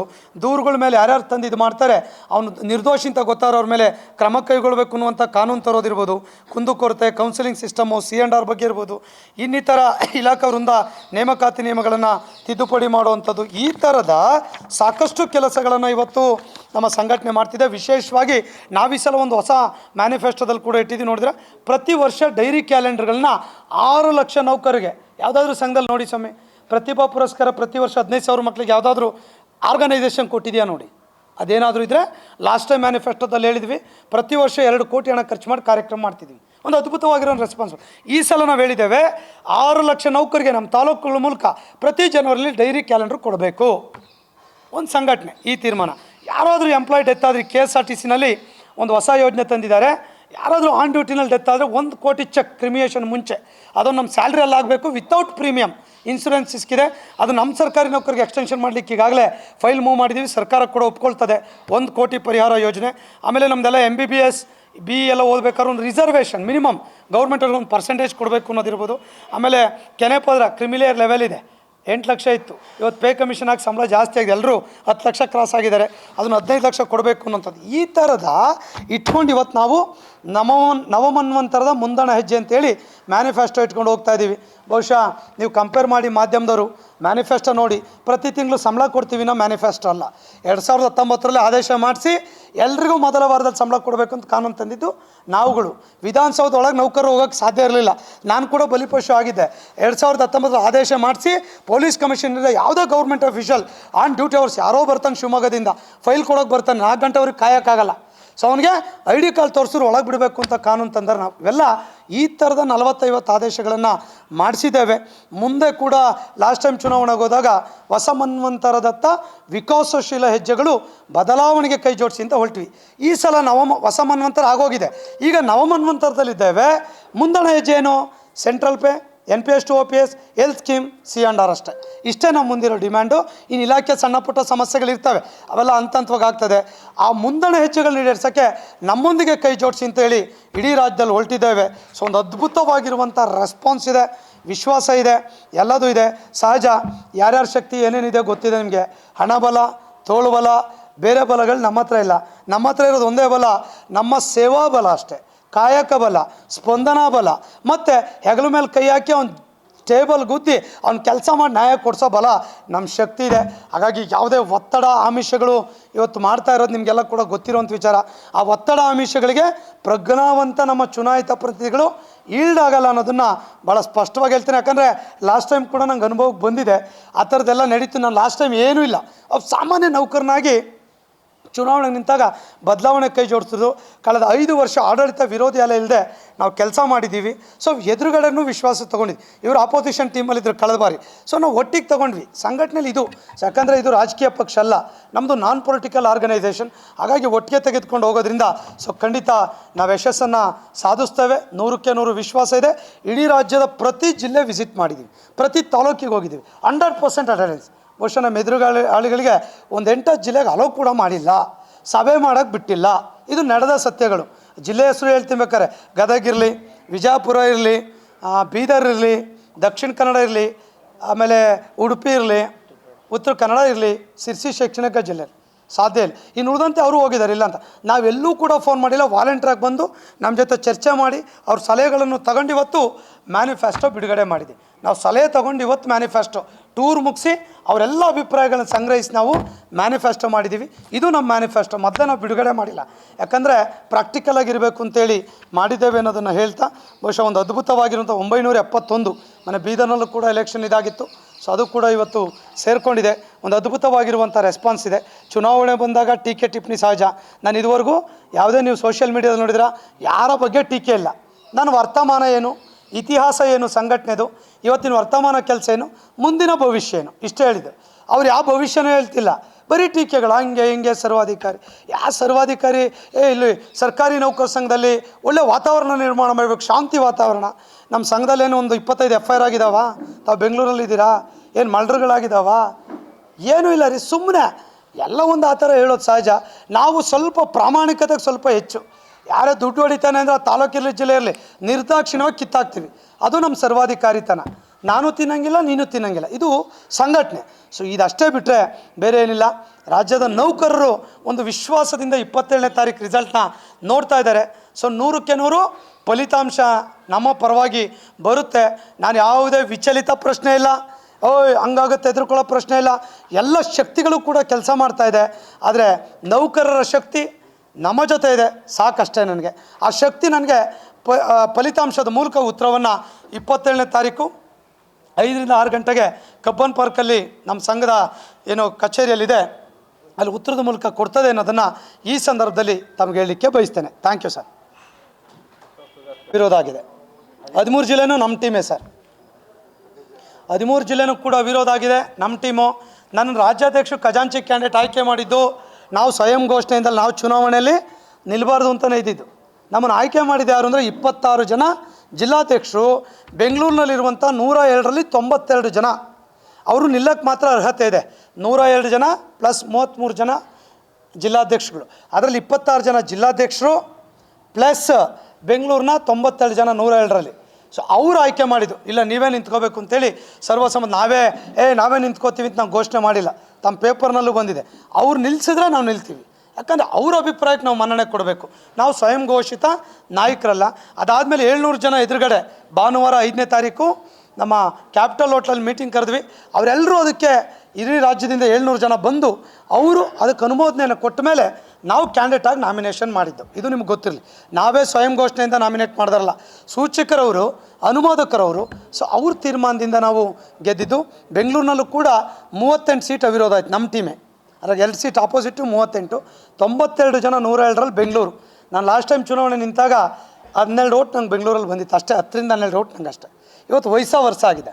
ಯಾರು ಕರೆದ್ರೂ ಎಲ್ಲೂ ಹೋಗದೆ ಇರುವಂಥ ನಮ್ಮ ತಂಡನೇ, ಅಂದರೆ ನಾವೇ ಕ್ಯಾಂಡಿಡೇಟ್ ಮಾಡಿ, ನಾವೇ ಕ್ಯಾನ್ವಾಸ್ ಮಾಡಿ, ಸೊ ನಾವೇ ಗೆಲ್ಸಿರೋ ಕ್ಯಾಂಡಿಡೇಟ್. ಆ ಥರದ ಒಂದು ತಂಡ ಇವತ್ತು ಬೆಂಗಳೂರಿನಲ್ಲಿ ಆ ಥರದ ಒಂದು ವಾತಾವರಣ ಆಗಿದೆ. ಹಳೆ ಮೈಸೂರು ಭಾಗಪ್ಪ ಷಡಾಕ್ಷರಿಗಿಲ್ಲ ನಾನು ಹೇಳಿದ್ನಲ್ಲ, ಬಿಲೋ 50 ಎಲ್ಲೂ ಇಲ್ಲ. 1-2 ಜಿಲ್ಲೆಯಲ್ಲಿ ಮಾತ್ರ 60 ಇದೆ. ಇನ್ನು ಉಳಿದವೆಲ್ಲ 80, 90 100%ವರೆಗೆ ಕೂಡ ಇದೆ. ಬಹುಶಃ ಯಾವ್ಯಾವ ಜಿಲ್ಲೆ ಹೇಳಲಿಕ್ಕೆ ಹೋಗೋದಿಲ್ಲ. ಸೊ ನಿಮಗೂ ಕೂಡ ಗೊತ್ತಾಗ್ತದೆ. ರಿಪೋರ್ಟ್ ತೊಗೊಳ್ಳಿ, ನಿಮ್ಮ ಮಾಧ್ಯಮದವ್ರು ಇದ್ದಾರೆ ಜಿಲ್ಲೆಗಳಲ್ಲಿ ಹೆಂಗೆ ವಾತಾವರಣ ಇದೆ ಅಂತ ಕೇಳಿ. ಸೊ ಆ ಥರದ ಕೆಲಸ ಆಗಿದೆ. ಯಾರು ಸರ್? 971 ಜನದಲ್ಲಿ ಒಬ್ಬ ತಾಲೂಕಿನಲ್ಲಿರೋ ಖಜಾಂಚಿ ಕೂಡ ಸೋತಿರ್ತಾನೆ. ಒಂದೇ ಓಟ್. ಅದು ತಂಡ ಅಲ್ಲ, ಅದು ನಮ್ಮ ತಂಡದಲ್ಲಿ ಸೋಲು ಆಗುತ್ತೆ, ಗೆಲುವು ಆಗುತ್ತೆ. ನಾನು ಹೇಳಿದ್ನಲ್ಲ, 102 ಸೀಟಲ್ಲಿ 12 ಸೀಟ್ ಹೋಗಿದೆ ಅಂತಂದ್ರೆ ಏನು ಮಾಡೋಕ್ಕಾಗ? ಚುನಾವಣೆ ರೀ, ಎಲ್ಲದೂ ನಾನೇ ತೊಗೊಳಕ್ಕಾದ್ರೆ ನಾನು ಇಂದ್ರಚಂದ್ರನೋ ದೇವೇಂದ್ರ ಆಗಬೇಕಾಗ್ತದೆ. ಆಗಲ್ಲ. ಚುನಾವಣೆಯಲ್ಲಿ ಪ್ರತಿಸ್ಪರ್ಧೆ ಇರ್ತದೆ. ಮತ್ತು ಇವ್ರು ಯಾಕೆ ಗೆದ್ದರು, ನಾನು ಯಾಕೆ ಗೆದ್ದೆ, ಸಹಜ ಅವೆಲ್ಲ ಇರ್ತದೆ. ಸೊ ಕೆಲವು ಬೇರೆ ರೀಸನ್ ಇರ್ತದೆ. ಗೆದ್ದಿರೋದು ಹೇಳ್ಬೇಕಲ್ಲ, ಹೊಸಬ್ರು ಗೆದ್ದಿರ್ತಾರೆ, ಹಳಬರು ಸೋಲ್ತಾರೆ. ನನ್ನ ಜೊತೆಗಿದ್ದರು 4 ಜನ ಜಿಲ್ಲಾಧ್ಯಕ್ಷರು ಸೋತಿದ್ದಾರೆ, 26 ಜನ ಗೆದ್ದಿರೋದು ಹೇಳ್ಬೇಕಲ್ಲ, ಸಹಜ. ನಂಬರ್ ಕೌಂಟ್ ಇಂಪಾರ್ಟೆಂಟ್ ಅಷ್ಟೇ. ಸರ್, ಪ್ರಜಾಪ್ರಭುತ್ವ ವಿರೋಧಿ ಅಂತ ಹೇಳ್ತಿದ್ದಾರೆ, ನಿಮ್ಮನ್ನು ಸರ್ವಾಧಿಕಾರಿ ಅಂತ ಹೇಳ್ತಾ ಇದ್ದಾರೆ. ಕೆಲವು ಏನು ಬೇಡಿಕೆಗಳು ಮೊದಲು ಈ ಹಿಂದೆನೂ ಇದ್ವು. ಈ ಹಿಂದೆ ನೀವು ಆರಂಭದಲ್ಲಿ ಪ್ರಣಾಳಿಕೆಯಲ್ಲಿ ಕೊಟ್ಟ ರೀತಿಯಾದಂಥ ಬೇಡಿಕೆಗಳಿದ್ವು. ಆ ಬೇಡಿಕೆಗಳು ಈಡೇರಿಲ್ಲ ಅಂತೇಳಿ. NPS ಇರ್ಬೋದು, ಭಾಳ ಪ್ರಮುಖವಾದಂಥ ಬೇಡಿಕೆ. ಇನ್ನೂ ಕೂಡ ಸಮಸ್ಯೆ ಬಗೆಹರಿದಿಲ್ಲ. ಹೀಗಾದಾಗ ಯಾಕೆ ವೋಟ್ ಹಾಕಬೇಕು ಅಂತೇಳಿ ಕೇಳುವವರಿಗೆ ಏನು ಹೇಳ್ತೀವಿ? NPS ಅನ್ನುವಂಥದ್ದು ಏಕಾಏಕಿ ಒಂದೇ ಸಲ ಆಗಲ್ಲ. ಎಷ್ಟು ಜನ ಯಾರು ಹೋರಾಟ ಮಾಡಿದರು? What is result? ಮನವಿ ತೊಗೊಳಕ್ಕೆ ಸರ್ಕಾರ ಬರಲಿಲ್ಲ. ಸರ್ಕಾರದ ಸ್ಥಿತಿಗತಿ ನೋಡ್ಬೇಕು. ನಮಗೂ ಈಗ ಪೇ ಕಮಿಷನ್ 1 ವರ್ಷ ಲೇಟ್ ಆಯ್ತು, 6 ತಿಂಗಳು ವರ್ಷ. ಕಮಿಟಿ ಮಾಡಲಿಕ್ಕೆ ಒಂದು 2 ತಿಂಗಳು ಲೇಟ್ ಆಯಿತು. ಏನು ಮಾಡೋಕ್ಕಾಗ್ತದೆ? ಹೋರಾಟಗಳು ಮಾಡ್ತಲೇ ಇದ್ದೀವಿ ನಿರಂತರ. ಇವತ್ತು ಖಾಲಿ ಹುದ್ದೆ 2,60,000 ಇವತ್ತಿನ ಸಮಸ್ಯೆನಾ? ಯಾವತ್ತಿನ ಸಮಸ್ಯೆ ಯಾವತ್ತೂ ಬಗೆಹರಿತದ? ಯಾರ್ದೂ ಬಗೆಹರಿಯಲ್ಲ, ಯಾರು ಬಂದರೂ ಬಗೆಹರಿಯಲ್ಲ. ಹಂತಂತೋಗಿ ಬೆನ್ನತ್ತು ಮಾಡ್ಕೊಂಡು ಹೋಗೋದು. ಈಗ ಅಂತಿಮ ಹಂತಕ್ಕೆ ಬಂದಿದ್ದೇವೆ. NPS 50% ಕೆಲಸ ಆಗಿದೆಯಲ್ಲ. ಆಗಸ್ಟ್ 17/8/24ಕ್ಕೆ ಮುಖ್ಯಮಂತ್ರಿಗಳು ಅಧಿಕೃತವಾಗಿ ಆದೇಶ ಕಮಿಟಿ 5 ಜನ ಬಿಡುಗಡೆ ಮಾಡಿದ್ರು. ಇವತ್ತು 2 ಮೀಟಿಂಗ್ ಆಯಿತು. ಡಿಸೆಂಬರ್ 8ಗೆ ರಿಪೋರ್ಟ್ ಕೊಡ್ತೀವಿ ಅಂತ ಹೇಳಿದ್ದಾರೆ. ಸೊ ಅಂತಿಮ ಹಂತಕ್ಕೆ ಬಂದಿದ್ದೀವಲ್ಲ, ರಿಪೋರ್ಟ್ ತೊಗೊಳ್ಬೇಕಲ್ಲ. ಏಕಾಏಕಿ ನಾನು ಮನವಿ ಕೊಟ್ಟು ಹಿಂಗೆ ಮಾಡಿದ್ರು ಸರ್ಕಾರ ಮಾಡಲ್ಲ. ಒಂದು ಕಮಿಟಿ ರಿಪೋರ್ಟ್ ಬೇಕು ಅಫಿಷಿಯಲ್ ಆಗಿ, ಯಾಕಂದ್ರೆ ಇದು ಸಣ್ಣ ವಿಚಾರ ಅಲ್ಲ. ಸೊ ಹಾಗಾಗಿ ಅದಾಗಿದೆ. ಈಗ ಬಂದಿದೆಯಲ್ಲ, ನಮ್ಮ ಕಾಲದಲ್ಲೇ ಆಗಿದೆಯಲ್ಲ. ಎಲ್ಲೇ ಕ್ವಶನ್ ಮುಖ್ಯಮಂತ್ರಿಗಳು ಆನ್ಸರ್ ಕೂಡ ಮಾಡಿದ್ದಾರೆ, ನಾನು ನೋಡಿದ್ದೀರಾ. ಶ್ರೀನಿವಾಸ್ ಅಂತ ತರೀಕೆರೆ MLA 2 ಮೀಟಿಂಗ್ ಈಗಾಗಲೇ ಮಾಡಿದ್ದೇವೆ. ಶೀಘ್ರದಲ್ಲಿ ವರದಿ ತರಿಸ್ಕೊಂಡು ಕ್ರಮ ವಹಿಸ್ತೇವೆ. ನಾವು ಈಗ ಪ್ರಯತ್ನ ಮಾಡ್ತಾಯಿದ್ದೀವಿ. ಜನವರಿ ಕ್ಯಾಬಿನೆಟ್ಗೆ ಇಳಿಸಬೇಕು, ಮಾತುಕತೆ ಚರ್ಚೆಗಳು. ಸೊ ಅವರು ಕೂಡ ಮುಖ್ಯಮಂತ್ರಿಗಳು ಹೇಳಿದ್ದಾರೆ, ವಿಶ್ವಾಸ ಇಡಿ NPS OPS ಕೆಲಸ ಮಾಡ್ತೀವಿ ಅಂತ. ಈಗ ಅರ್ಧ ಜರ್ನಿ ಮುಗಿದಿದೆ, ಇನ್ನು ಅರ್ಧ ಮುಗಿಸ್ತೀವಿ. ಸಹಜ ಹಿಂದೆ ಕೂಡ ಪ್ರಯತ್ನ ಮಾಡಿದ್ದೀವಿ, ಆಗಲಿಲ್ಲ. ಯಾಕಾಗಲಿಲ್ಲ ಗೊತ್ತಾ? 19ರಲ್ಲಿ ಇಡೀ ದೇಶದಲ್ಲಿ ಯಾವ ರಾಜ್ಯದಲ್ಲಿ NPS OPS ಆಗಲಿಲ್ಲ. 22ರಲ್ಲಿ ಜಾರ್ಖಂಡ್, ಛತ್ತೀಸ್ಗಢ ಸ್ಟಾರ್ಟ್ ಆಗಿದ್ದು ಅಲ್ಲಿಂದ. ಅವಾಗ ನಾವು ಸ್ಟಾರ್ಟ್ ಮಾಡಿದ್ವಿ, ಏನಾಗುತ್ತೆ ನೋಡೋಣ ಅಂತ. ಸಾಧಕ ಬಾಧಕಗಳು. 23ಕ್ಕೂ ನಾವು ಸೀರಿಯಸ್ ಆದ್ವಿ. 2023ಕ್ಕೆ ಸ್ಟ್ರೈಕ್ ಮಾಡಿದ್ವಿ, ಇಲ್ಲೇ ಗೊತ್ತಿದೆ. 3 ವಿಷಯ ಇಟ್ಕೊಂಡು ಅವಾಗ IR ಕೊಡ್ತೀವಪ್ಪ, NPS ಕಮಿಟಿ ಮಾಡಿದ್ವಿ ಅಂತ ಬೊಮ್ಮಾಯಿ ಸಾಹೇಬರು ನಮಗೆ ಮಾಡಿಕೊಟ್ರು. ಅದು ಕೊಟ್ಟಂಥ 1 ತಿಂಗಳಿಗೆ ಸರ್ಕಾರ ಬಿದ್ದೋಯ್ತು. IR ತೊಗೊಂಡ್ವಿ. ಮತ್ತೆ ಹೊಸ ಸರ್ಕಾರ ಬಂತು. ಅವ್ರು ಮಾಡಿದ್ದನ್ನು ಇವ್ರು ಒಪ್ಪಲಿಲ್ಲ. ಮತ್ತೆ ಇವ್ರು ಬೇರೆ ಕಮಿಟಿ ಮಾಡಿದ್ರು. ಒಪ್ಕೋಬೇಕಲ್ಲ. ಅವ್ರು ಮಾಡಿದ್ದು ಸಿಂಗಲ್ ಮ್ಯಾನ್ ಕಂಡ್ರಿ, ನಾವು 5 ಜನ ಕಮಿಟಿ ಮಾಡ್ಬೇಕಂಗೆ ಒಪ್ಪೋಕ್ಕಾಗಲ್ಲ. ಕಮಿಟಿ ಅಂದರೆ ಕನಿಷ್ಠ 3 ಜನದ ಮೇಲೆ ಇರಬೇಕು. ಒಪ್ಕೊಂಡ್ವಿ, ಆಯ್ತು ಸರ್ ಮಾಡಿದ್ವಿ. ಅದೆಲ್ಲ ಆಯಿತು. ಕಮಿಟಿ ಕೂಡ ಮುಖ್ಯಮಂತ್ರಿಗಳು ಬಿಡುಗಡೆ ಮಾಡಿದ್ರು ನಮ್ಮ ವೇದಿಕೆನಲ್ಲೇ. ಮೀಟಿಂಗ್ಗಳು ಕೂಡ ಆಗಿದೆ. ರಿಪೋರ್ಟ್ ತೊಗೊಳ್ತೀವಿ, ಫೈನಲ್ ಸ್ಟೇಜ್. ಈಗ ಕಮಿಟಿ ವಿಡ್ರಾ ಮಾಡೋಕ್ಕಂತೂ ಸರ್ಕಾರಕ್ಕೆ ಬರಲ್ವಾ? ಇನ್ನೂ ಸರ್ಕಾರ 3.5 ವರ್ಷ ಇರುತ್ತಲ್ಲ. ಬೆನ್ನು ಹತ್ತಿ ಅದನ್ನು ಕೆಲಸ ಮಾಡಿಸ್ತೀವಿ. 10ಕ್ಕೆ ಬಂದುಬಿಟ್ಟಿದ್ದೀವಿ. ಇದು NPS ವಿರೋಧಿ ಹೆಂಗಾಗ್ತದೆ? ಸಹಜ. ಅವ್ರು ಯಾರೋ ಕೊಟ್ಟಿದ್ದಕ್ಕೆ ನಾವು ಬೆಂಬಲ ಕೊಟ್ಟಿಲ್ಲ. ಹೋರಾಟ ಅದು ನಮ್ಮ ಸಂಘಟನೆ ಹೋರಾಟ ಅಲ್ಲ. ನಮ್ಮ ಸಂಘಟನೆ ಹೋರಾಟ ಹೆಂಗೆ ಅಂದರೆ, ರಾಜ್ಯ ಸರ್ಕಾರಿ ನೌಕರ ಸಂಘ ಯಾರೋ 4 ಜನ ಕೂತ್ಕೊಂಡು ತೀರ್ಮಾನ ಅಲ್ಲ. ನಾವು NPS ಪೇ ಕಮಿಷನ್ ಬಗ್ಗೆ ಮಾಡಿದ್ವಿ, IR ಬಗ್ಗೆ ಮಾಡಿದ್ವಿ. ನಾನು ಒಬ್ಬನೇ ತೀರ್ಮಾನ ಮಾಡೋಕ್ಕೆ ಬರಲ್ಲ. ನಮ್ಮಲ್ಲಿ ಜಿಲ್ಲಾಧ್ಯಕ್ಷ ಇದೆ, ತಾಲೂಕು ಅಧ್ಯಕ್ಷ ಇದೆ, ಇಡೀ ರಾಜ್ಯ ಟೀಮ್ ಇದೆ. ಅವ್ರು ಕೂತ್ಕೊಂಡು ತೀರ್ಮಾನ ಹೆಂಗೆ ಮಾಡಬೇಕು, ಹೇಗೆ ಮಾಡಬೇಕು ಪ್ಲ್ಯಾನ್ ಮಾಡ್ತೀವಿ. ಸುಮ್ಮನೆ ಒಂದಿನ ಫ್ರೀಡಮ್ ಪಾರ್ಕಲ್ಲಿ ಬಂದು ಕೂತ್ಕೊಳ್ಳಿ ನಾನು ಹೇಳಿದ್ರೆ ಲಕ್ಷ ಅಲ್ಲ 1 ಲಕ್ಷ ಜನ ಬಂದು ಕೂರ್ತಾರೆ. ನಮ್ಮ ಪ್ಲ್ಯಾನ್ ಹೆಂಗೆ ಅಂದರೆ, ಹೋರಾಟಕ್ಕೆ ಕಾಲಿಟ್ಟಿವಿ ಅಂದರೆ ಆದೇಶ ತೊಗೊಂಬರ್ಬೇಕು. ಪರಿಸ್ಥಿತಿ ಸಂದರ್ಭ ನೋಡೇ ನಾವು ತೀರ್ಮಾನ. ನೋಡಿದ್ದೀರಾ ವಾಟ್ ಈಸ್ ಔಟ್ಕಮ್? 4,000 ಜನ ಕೂತ್ಕೊಂಡು ವಾಟ್ ಈಸ್ ಔಟ್ಕಮ್? ಏನು 10 ದಿನ ಆದಮೇಲೆ ತಗೊಂಡು ಖಾಲಿ ಮಾಡ್ಕೊಂಡು ಹೋಗೋದಲ್ಲ. ಸರ್ಕಾರ ಮಾತು ಕೇಳುತ್ತಾ? ಒಂದು ಸಲ ಸರ್ಕಾರದ ಕೈಗೆ ನಮ್ಮ ಶಕ್ತಿ ಹಿಂಗಿಲ್ಲ ಅಂತ ಗೊತ್ತಾಯ್ತಂದ್ರೆ ರೂಲ್ಡ್ ಔಟ್. ಅವರು ಸಂಘ ಅಲ್ಲ, ಅವರು ಸ್ವಯಂ ಘೋಷಿತ ಸಂಘಟನೆ. ಈ ಸಂಘಟನೆಗೆ 104 ವರ್ಷ ಇತಿಹಾಸ ಇದೆ. ಸರ್ಕಾರದ ಇಲಾಖೆ ಕಂಟ್ರೋಲ್ ಇದೆ, ನೌಕರರ ಸಂಘಟನೆ ಇದೆ, ಪ್ರತಿ ತಾಲೂಕಿನಲ್ಲಿ ಕಟ್ಟಡ ಇದೆ, ಇನ್ಫ್ರಾಸ್ಟ್ರಕ್ಚರ್ ಇದೆ, ಮೀಟಿಂಗ್ ಇದೆ, ಬೈಲಾ ಇದೆ, ಸಭೆಗಳಿದೆ, ಸಮಾರಂಭ ಆಗ್ತದೆ, ಸಂಘಟನೆ ಇದೆ. ಕೂಗು ಹಾಕಿದ್ರೆ 10 ನಿಮಿಷಕ್ಕೆ 1-2 ಸಾವಿರ ಜನ ಒಂದು ತಾಲೂಕಲ್ಲಿ ಬಂದು ನಿಲ್ತಾರೆ. ಸಮ್ಮೇಳನ ಮಾಡಿದಾಗ 2.5 ಲಕ್ಷ ಜನ ಬಂದು ನಿಂತರು. ಯಾರು 2.5 ಲಕ್ಷ ಜನ ಸೇರ್ ಮಾಡಿದ್ರು? ಸಾಧ್ಯ ಇದೆಯಾ? ಇದು ಸಂಘಟನೆ. ಇದೆಲ್ಲ ಸೇರಿ ನಮ್ಮ 960 ಜನ ಏನಿದ್ದೀವಿ, ಅವ್ರು ತೆಗೆದುಕೊಳ್ಳೋ ತೀರ್ಮಾನ. ಅವ್ರು ಹೆಂಗೆ ಹೇಳ್ತಾರೆ ತೀರ್ಮಾನ ಕೂತ್ಕೊಂಡು ಕಲೆಕ್ಟಿವ್ ಡಿಸಿಷನ್ ಕೇಡರ್ ಅಸೋಸಿಯೇಷನ್ ಸೇರಿ ಮಾಡ್ತೀವಿ. ಆ ಕೆಲಸ ಆಗಿದೆ. ನಾವೆಲ್ಲದೂ ಸ್ಮೂತಾಗಿ ಮಾಡ್ತೀವಿ. ಈಗ IR ಪೇ ಕಮಿಷನ್ ತೊಗೊಂಡಾಗ ಡಿಲೇ ಆದಾಗ ಸ್ಟ್ರೈಕ್ ಕಾಲ್ ಮಾಡಿದ್ವಿ. ಅವಾಗ ಸರ್ಕಾರ ಮಾತುಕತೆಗೆ ರಾತ್ರಿ ಕರೆದು, ಅಲ್ಲಿವರೆಗೆ ಕರೆದಿರಲಿಲ್ಲ. 28/2/23ಕ್ಕೆ ರಾತ್ರಿ ಕರೆದು ರಾತ್ರಿ 4 ಗಂಟೆವರೆಗೆ ನೀವೇ ನಮ್ಮ ಜೊತೆ ಇದ್ರಿ. ಸರ್ಕಾರ ಮತ್ತೆ ಏನು ಮಾಡೋದು? ಸೊ ಮಾತಿಗೆ ಒಪ್ಕೊಂಡೆಲ್ಲ ಒಂದು ತೀರ್ಮಾನಕ್ಕೆ ಬಂದ್ವಿ. ಹಾಗಾಗಿ ಇವತ್ತು ಸಂಘಟನೆ ಸಮರ್ಥವಾಗಿದೆ, ಸದೃಢವಾಗಿದೆ. ಯಾರೋ ಕರೆದಿದ್ದು ಹೋರಾಟಕ್ಕೆ ಹೋಗಲ್ಲ, ನಾವು ರೂಪಿಸ್ಬೇಕು ಹೋರಾಟನ. ಈಗ ಫೈನಲ್ ಸ್ಟೇಜಿಗೆ ಬಂದಿದ್ದೀವಿ. ಸೊ ಅನಿವಾರ್ಯ ಹೋರಾಟ ಮಾಡ್ತೀವಿ ನಾವೇನೆ. ನಮ್ಮ ಸಂಘಟನೆ ಇದೆ, ನಾವು ಮಾಡ್ಬೇಕು. ಯಾರೋ ಬೇರೆಯವ್ರು ಮಾಡ್ಲಿಕ್ಕೆ ಬರೋಲ್ಲ. ಅವ್ರಿವೇನು ಹೋರಾಟ ಮಾಡಿದ್ರೆ ನಮ್ಮ ಸಂಘದ ಸದಸ್ಯರಲ್ಲ. ಫಸ್ಟ್ ನೆನ್ಪಿಟ್ಕೊಳ್ಳಿ. 200 ರೂಪಾಯಿ ಕೊಡುವಂಥ ಮೆಂಬರ್ಶಿಪ್ ಅಲ್ಲ. ಹೈಕೋರ್ಟ್ ಅವ್ರನ್ನ ಉಚ್ಚಾಟನೆ ಮಾಡಿದ್ದನ್ನು ಎತ್ತಿಡ್ದಿದೆ. ಸೊ ಹಾಗಾಗಿ ಅವ್ರ ಬಗ್ಗೆ ದಯಮಾಡಿ ಹೆಚ್ಚಿನ ಇದನ್ನು ಮಾಡೋದು ಬೇಡ. ಅವ್ರು ಯಾರೋ ಸಂಘ ಅನ್ರಿಜಿಸ್ಟರ್ಡ್ ಮಾಡ್ಕೋತಾರೆ. ಅವ್ರ ಲೆಕ್ಕ ಇಲ್ಲ, ಬುಕ್ ಇಲ್ಲ. ಎಲ್ಲರ ಹತ್ರ QR ಕೊಡೋ ಲಕ್ಷಾಂತರ ರೂಪಾಯಿ ಹಾಕ್ಸ್ಕೊಂಡು ಸೈಟು ಮನೆ ಕಟ್ಕೊಂಡಿದ್ದಾರೆ. ನಾನು ಆರೋಪ ಮಾಡಲ ಅದನ್ನು. ನಾವು ಸೈಟು ಮನೆ ತಗೊಳಕ್ಕಾಗಿಲ್ಲ. ಚೆಕ್ ಮಾಡಿ ಇಡೀ ರಾಜ್ಯದಲ್ಲಿ ಸರ್ಕಾರದ ಕ್ವಾರ್ಟರ್ಸಲ್ಲಿ ಇದ್ದೀನಿ ನಾನಿಲ್ಲಿ. ಅವ್ರು 60-80 ಮನೆ ಕಟ್ಕೊಂಡು 10 ಕೋಟಿ ಮನೆ ಕಟ್ಕೊಂಡಿದ್ದಾರೆ. ಸ್ವಾಮಿ ಎಲ್ಲಿ ಬರ್ತದೆ 10 ಕೋಟಿ ಮನೆ ಕಟ್ಟೋಕ್ಕೆ?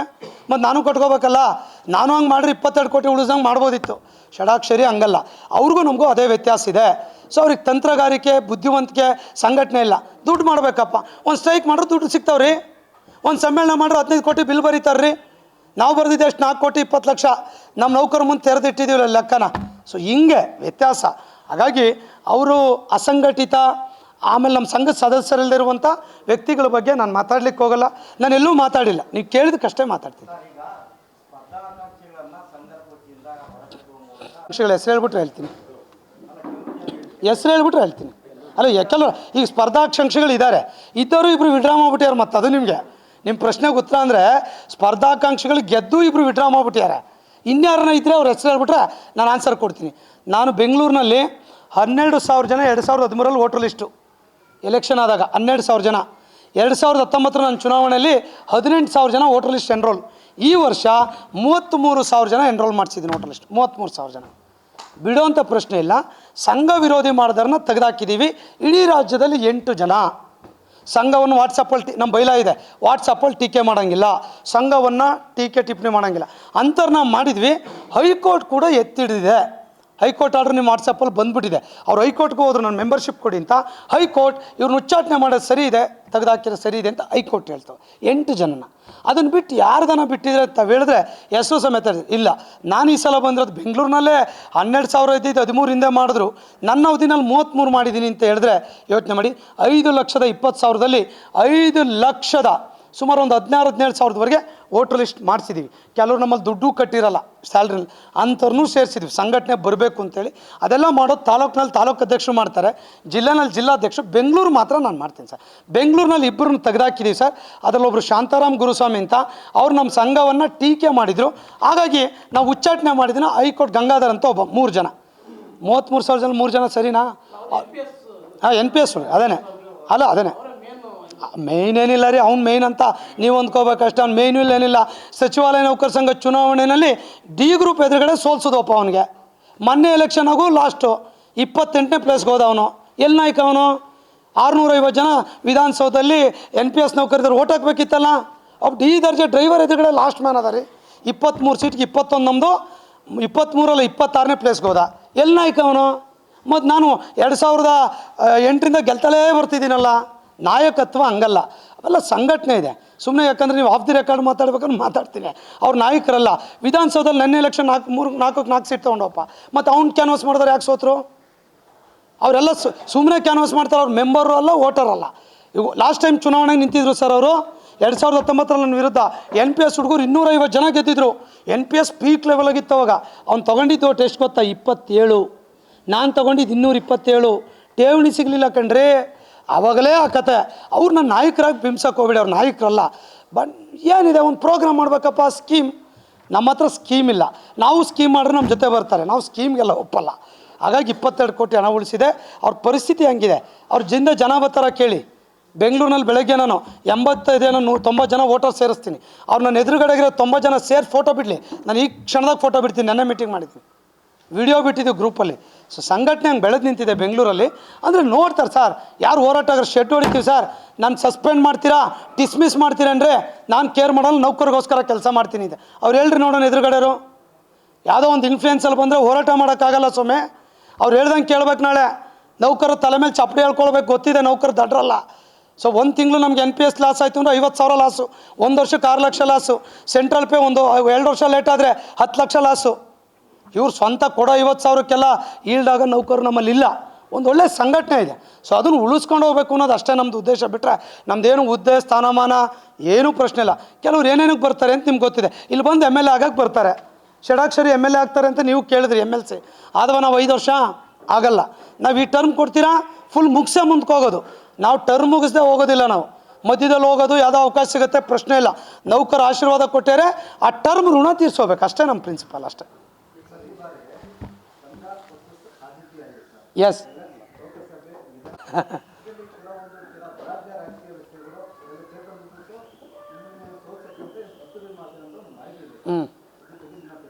ಸರ್, ನಿಮಗೆ ಮೊನ್ನೆ ಮೈಸೂರಿನಲ್ಲಿ ಅವರು ಶಾಸಕರು ಓಪನ್ ಸಭೆಯಲ್ಲಿ ಭಾಗವಹಿಸಿದ್ದಾರೆ. In the history of the association ಯಾರೂ ಭಾಗವಹಿಸಿರಲಿಲ್ಲ. ನಮ್ಮದು ನಾನ್ ಪೊಲಿಟಿಕಲ್ ಆರ್ಗನೈಸೇಷನ್. ನಮ್ಮ ಕಾನ್ಸ್ಟಿಟ್ಯೂಷನ್ ಹೇಳ್ತದೆ ಸರ್ಕಾರಿ ನೌಕರು ಸ್ವಂತ ಚುನಾವಣೆ ಮಾಡಬೇಕು. ಚುನಾವಣೆಗಳಲ್ಲಿ ಯಾವುದೇ ರಾಜಕೀಯ ವ್ಯವಸ್ಥೆಯಲ್ಲಿ ಓಪನ್ನಲ್ಲೇ ರೆಕಾರ್ಡ್ ಸಿಕ್ಬಿಟ್ಟಿದೆ ನಿಮ್ಮ ಮನೆ. ನಾನು ಹೆಸರು ಹೇಳೋಕ್ಕೆ ಹೋಗಲ್ಲ. ಸೊ ಅದೆಲ್ಲ ಒಳ್ಳೆ ಬೆಳವಣಿಗೆ ಅಲ್ಲ. ನಾನು ಒಬ್ಬರು ರಾಜಕಾರಣಿಯಿಂದ ಫೋನ್ ಮಾಡಿಸಿದ್ದು, ಇನ್ಫ್ಲುಯೆನ್ಸ್ ಮಾಡಿಸಿದ್ದು ಏನಾದರೂ ಕೂಡ ನಮ್ಮ ಮತದಾರರು 971 ಜನ ಏನಾದರೂ ಒಬ್ಬರು ಏನಾದರೂ ನಿಮ್ಗೆ ಹೇಳಿದ್ರೆ ನಾನು ಈ ಕ್ಷಣದ ಚುನಾವಣೆಯಿಂದ ನಿರ್ಗಮಿಸ್ತೇನೆ. ಈ ಕ್ಷಣದಿಂದ ಒಬ್ಬರೇ MLA ಇಂದ MLC ಇಂದ MP ಇಂದ ಬಹುಶಃ ಯಾರು ಮಾಡಿಸಿದ್ದಾರೆ ಅದಕ್ಕೆ ಅವ್ರು ಉತ್ತರ ಕೊಡಬೇಕು, ಅದಕ್ಕೆ ಬೆಲೆ ತೆರಬೇಕು. ಸಂಘಟನೆ ಯಾವುದೋ ಒಂದು ವ್ಯವಸ್ಥೆಗೆ ಸೇರ್ಕೊಂಬಿಟ್ರೆ ಕಾರ್ಯಾಂಗ ಎಲ್ಲಿಗೋಗಿ ನಿಲ್ಲುತ್ತೆ ಅನ್ನೋದು ನಿಮ್ಗೆ ಗೊತ್ತಿದೆ. ಅದು ನೀವು ಬರಿಬೇಕು ಅನಾಲಿಸಿಸ್ ಮಾಡಿ. ನಾನಿಲ್ಲ, ನಾನು ಹೇಳಿದ್ನಲ್ಲ, ಈ ಮಾಧ್ಯಮದ ಮೂಲಕ ಸವಾಲಾಗ್ತಾನೆ.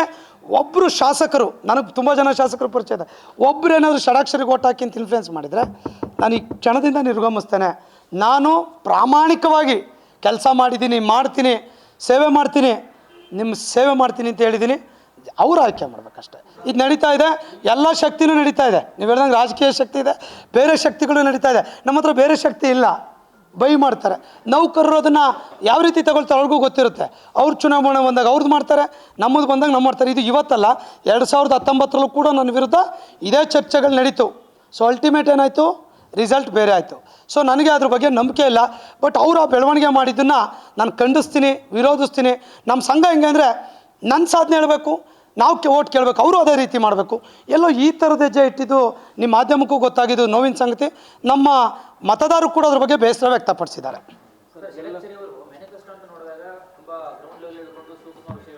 ಎಸ್,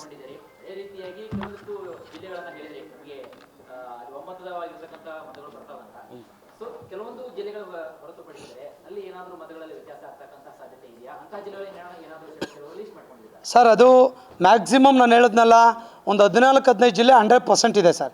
ಇನ್ನೊಂದು 90 to 100 ಒಂದು 5-6 ಜಿಲ್ಲೆ ಇದೆ ಸರ್. ಈಗ ಶಿವಮೊಗ್ಗ ಜಿಲ್ಲೆನಲ್ಲೇ ಒಂದು ಓಟ್ ಮಿಸ್ ಆಗುತ್ತೆ ಸರ್ 28ರಲ್ಲಿ. ಒಪ್ಕೋಬೇಕು, ನಾನು ಅದೇ ಜಿಲ್ಲೆನಾಗಿ ಎಲ್ಲ ನನಗೆ ಆಗ್ತಾರೆ ಅಂತ ಅದು ನನಗೆ ಗೊತ್ತಿರೋ ಸತ್ಯ. ಬೆಂಗಳೂರಿನಲ್ಲಿ 107ರಲ್ಲಿ 92 ಬರ್ತದೆ ಸರ್, 10-12 ಹೋಗ್ತದೆ, ನಂಗೆ ಗೊತ್ತು. ಇನ್ನೂ ಒಂದು 8-10 ಹೋಗ್ಬೋದು ಅಂತಲೂ ಅಂದ್ಕೊಳ್ಳಿ. ಸೊ ನಾವೆಲ್ಲ 90 ಹತ್ತತ್ರ ಇದ್ದೀವಿ, ಸಹಜ ಅದೆಲ್ಲ. ಸೊ ಹಾಗಾಗಿ ಎಲ್ಲೂ ಕೂಡ ಬಿಲೋ 50 ಇಲ್ಲ. 50-60 ಒಂದು 4-5 ಜಿಲ್ಲೆ ಇದೆ, 70-80 ಒಂದು 5-6 ಜಿಲ್ಲೆ, ಹಿಂಗೆ ಎಲ್ಲ ಕೂಡ ಆ ಥರದಲ್ಲಿ ಅವರೇ ತಗೊಂಡಾಗ ಇಲ್ಲಿಯವರೆಗೆ ಇವತ್ತು ನಾವು 92% ಇದ್ದೀವಿ ಸರ್. ಇವತ್ತು ಅದು ಹೈಕೋರ್ಟ್ ಉತ್ತರ ಕೊಡ್ತಲ್ಲ ಸರ್. ಅದಕ್ಕೆ ಹೈಕೋರ್ಟ್ ಏನು ಕೊಡ್ತು ಸರ್?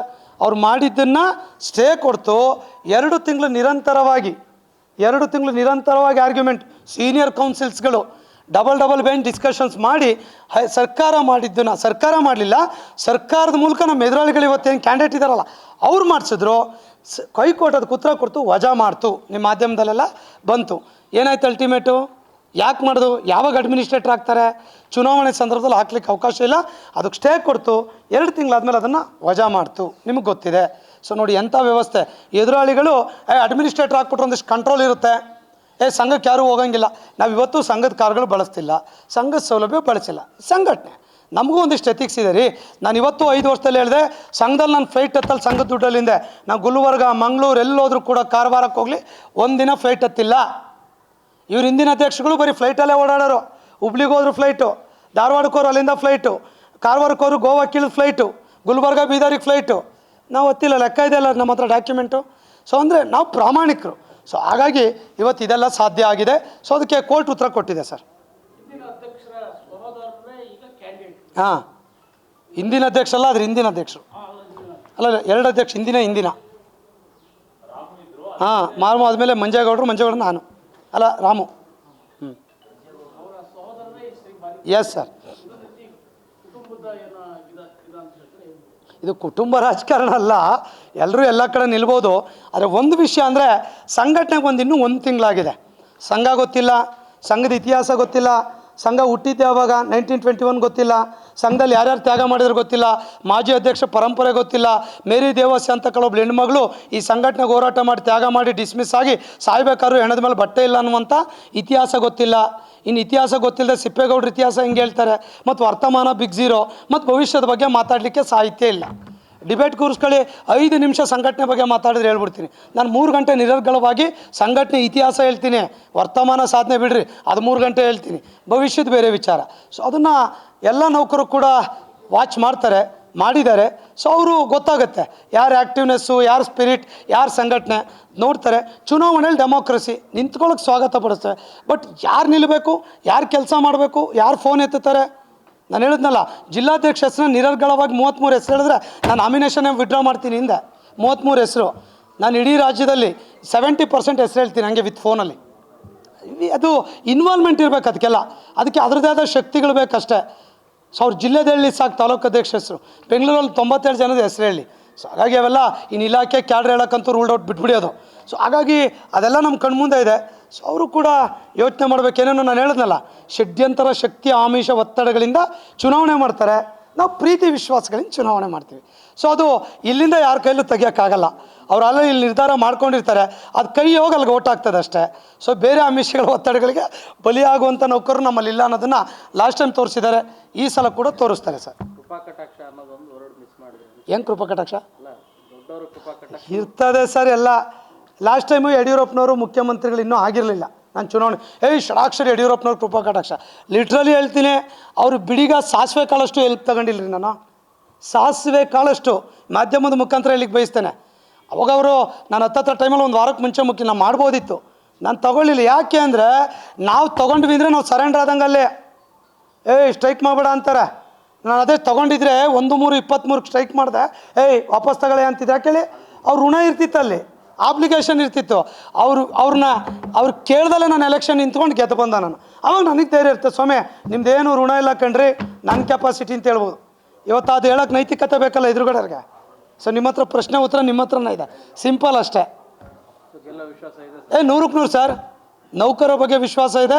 ಅದು ನಾನು 6 ಲಕ್ಷ ನೌಕರಿಂದ ಏನಾದರೂ ಎಲೆಕ್ಷನ್ ಗೆಲ್ಲದಿದ್ದರೆ ಅದು ಕಥೆನೇ ಬೇರೆ ಇರ್ತೀವಿ, ತುಂಬ ಚೆನ್ನಾಗಿ ತೋರಿಸ್ತಿದ್ವಿ. ಈ ಕನ್ನಡ ಸಾಹಿತ್ಯ ಪರಿಷತ್ ಇದ್ದಂಗೆ ನಮ್ಮ ಚುನಾವಣೆ ಇದ್ದಿದ್ರೆ ಅದು ಹಬ್ಬ ಅಲ್ಲ, ಠೇವಣಿ ನೋಡ್ಕೋಬೇಕಾಗಿ ಠೇವಣಿ. ಸರ್, ಈಗಾಗಲೇ ಷಡಕ್ಷರಿ ಅವರು ಒಂದು ಬಾರಿ ಯಶಸ್ವಿಯಾಗಿ ಪೂರ್ಣಗೊಳಿಸಿದ್ದಾರೆ. ಸೊ ಎಲ್ಲೊಂದು ಕಡೆ ಈ ಒಂದು ಅವಧಿಯಲ್ಲಿ ಸರ್ಕಾರಿ ನೌಕರರ ನಾಡಿ ಹಿಡಿತವನ್ನ ಚೆನ್ನಾಗಿ ಅರ್ಕೊಂಡಿದೆ ಅಂತಕ್ಕಂಥ ಬಲವಾದ ಅಸ್ತ್ರದೊಂದಿಗೆ ತಾವು ಹೊರಟಿದ್ದೀರಿ ಅಂತಕ್ಕಂತಹ ಮಾತುಗಳನ್ನು ಕೇಳಿದ್ದಾರೆ. ಏನಿಲ್ಲ ಸರ್, ನಾಡಿ ಮಿಡಿತ ಏನಿಲ್ಲ. ಜಿಲ್ಲೆಗೆ ಹೋಗ್ತೀವಿ, ತಾಲೂಕು ಹೋಗ್ತೀವಿ, ಸಮಸ್ಯೆ ಹೇಳ್ಕೊಳ್ತಾರೆ, ಪರಿಹಾರ ಕಂಡುಕೊಳ್ತೀವಿ ಅಷ್ಟೇ. ಯಾಕಂದರೆ ಪ್ರಾಕ್ಟಿಕಲಾಗಿ ಗೊತ್ತಿರ್ತದೆ. ಒಂದು ಉದಾಹರಣೆ ಹೇಳ್ತೀನಿ. ಒಬ್ಬರು ಹೆಣ್ಮಗಳು ಕಿಡ್ನಿ ಕ್ಯಾನ್ಸರ್ ಪೇಷಂಟ್ ಬಿಜಾಪುರಕ್ಕೆ ಹೋಗಿದೆ 2022ರಲ್ಲಿ. ಆಕೆ ಕಣ್ಣೀರು ಹಾಕ್ಕೊಂಡು ಬಂದ್ಲು, ಸರ್ ನಾನು ಟೀಚರ್, ರಜೆ ಇಲ್ಲ, ಲಾಸ್ ಆಫ್ ಪೇ ಹೋಗ್ತಾ ಇದ್ದೀನಿ, ಸಂಬಳ ಸಿಗ್ತಿಲ್ಲ, ಒಂದಿಷ್ಟು ಸ್ಪೆಷಲ್ ರಜೆ ಕೊಡ್ಸಿದ್ರು. ನಾನು ಅವಾಗ ವಿಜಯ್ ಭಾಸ್ಕರ್ ಅಂತ ಚೀಫ್ ಸೆಕ್ರೆಟ್ರಿ, ಅದನ್ನು ತಗೊಂಬಂದು ಆರ್ಡ್ರ್ ಮಾಡಿಸ್ಕೊಟ್ಟೆ. 6 ತಿಂಗಳು ವಿತ್ ಸ್ಯಾಲ್ರಿ ರಜೆ ಕೊಟ್ವಿ ಕಿಡ್ನಿ ಕ್ಯಾನ್ಸರ್ ಪೇಷಂಟ್ ಅಂತ.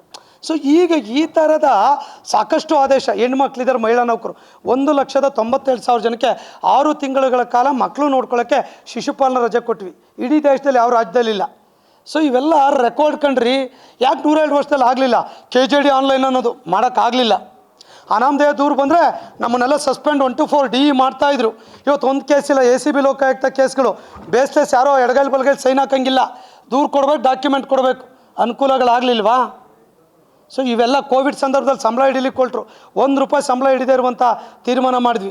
ಕೋವಿಡ್ ಫ್ಲಡ್ ಬಂದಾಗ ನಾನು 800 ಕೋಟಿ ಪುಣ್ಯಕೋಟಿನೂ ಸೇರಿ ಸರ್ಕಾರಕ್ಕೆ ದೇಣಿಗೆ ಕೊಟ್ಟಿದ್ದೀವಿ. ನಾವೇನು ಸುಮ್ಮನೆ ಕೂತಿಲ್ಲ.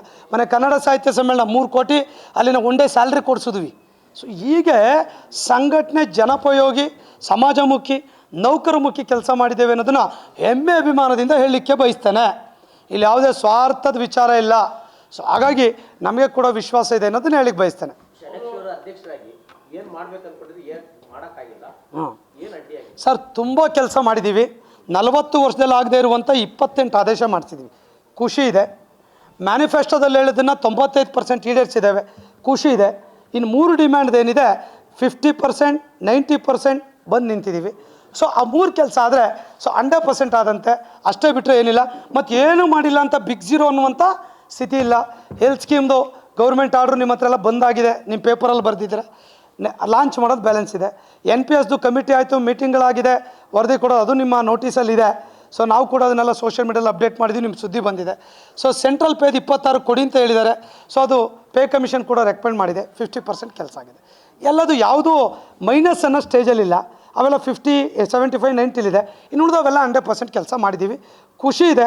ಈ 3 ಕೆಲಸ ಆದರೆ ಅತ್ಯಂತ ಸಂತೃಪ್ತಿಯನ್ನು ನಾವು ಕೂಡ ಹೊಂದ್ತೇವೆ ಅಂತ ಹೇಳಿ ಬಯಸ್ತಾರೆ.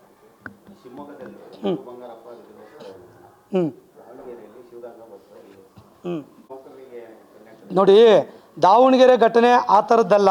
ನಿಮಗೆ ಗೊತ್ತಿರಲಿ, ನಿಮ್ಮ ರಿಪೋರ್ಟರ್ ಇದ್ದಾರೆ, ಹೋಗಿ ಪ್ರಶ್ನೆ ಮಾಡಿ. ಇವತ್ತು ಶಾಸಕರನ್ನು ಕೇಳಿ, ಜಿಲ್ಲಾಧ್ಯಕ್ಷನೂ ಕೇಳಿ, ಯಾವುದೇ ಆ ಥರದ ವಾತಾವರಣಗಳಿಲ್ಲ. ನಿಮ್ಮ ಮಾಧ್ಯಮದಲ್ಲಿ ಸಹಜ ಒಂದಿಷ್ಟೇನೋ ಡಿಫ್ರೆನ್ಸಸ್ಗಳಿದ್ದು ಬಂತು. ಸೊ ಅದು ಕ್ಲಿಯರ್ ಆಗಿದೆ, ಯಾವುದೇ ಗೊಂದಲಗಳಿಲ್ಲ. ಸಂಘಟನೆ ಬಗ್ಗೆ ಮಾನ್ಯ ಶಾಸಕರು ಕೂಡ, ಚನ್ನಗಿರಿ ಶಾಸಕರು ಕೂಡ ತುಂಬ ಗೌರವವನ್ನು ಇಟ್ಕೊಂಡಿದ್ದಾರೆ. ಸೊ ಯಾವುದೋ ಒಂದು ಸಂದರ್ಭ ಗೊತ್ತಲ್ಲ, ಅವ್ರ ಲೋಕಲ್ ಏನೇನೋ ಇರ್ತಾವೆ, ಅದು ಗೊತ್ತಿಲ್ಲ. ಸೊ ಬಟ್ ಇವತ್ತು ಆ ಪರಿಸ್ಥಿತಿಗಳಿಲ್ಲ. ಎಲ್ಲದೂ ಕೂಡ ಸುಖಾಂತ್ಯಗೊಂಡಿದೆ, ಯಾವುದೂ ಇಲ್ಲ.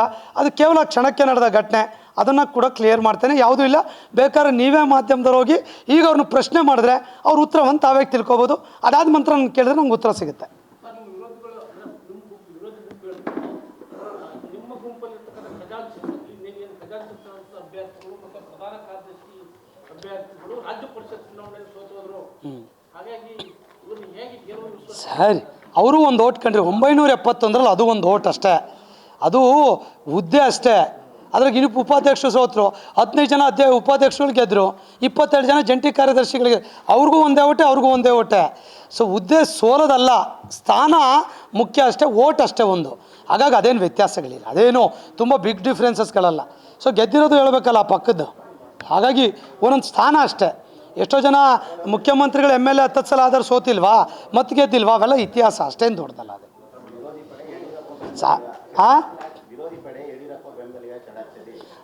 ಈ ಯಾರದೇ ಬೆಂಬಲಿಗಳಿರಲಿ ಕಣ್ರಿ, BJP ಸರ್ಕಾರ ಇದ್ದಾಗ 1-3ಕ್ಕೆ ನಾವು ಸ್ಟ್ರೈಕ್ ಮಾಡಿದ್ವಲ್ರಿ, ಮತ್ತು BJP ಸರ್ಕಾರ ಇದ್ದಾಗ ಯಾಕೆ ಸ್ಟ್ರೈಕ್ ಮಾಡಬೇಕಿತ್ತು?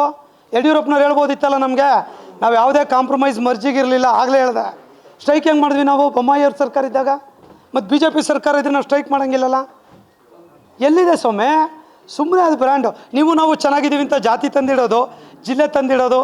ಈಗ ಇವತ್ತಿನ ಸರ್ಕಾರ ಜೊತೆ ಚೆನ್ನಾಗಿದ್ದೀವಪ್ಪ, ಉಪಮುಖ್ಯಮಂತ್ರಿಗಳ ಜೊತೆ ಚೆನ್ನಾಗಿದ್ದೀವಿ, CM ಸಾಹೇಬ್ರ ಜೊತೆ ಚೆನ್ನಾಗಿದ್ದೀವಿ.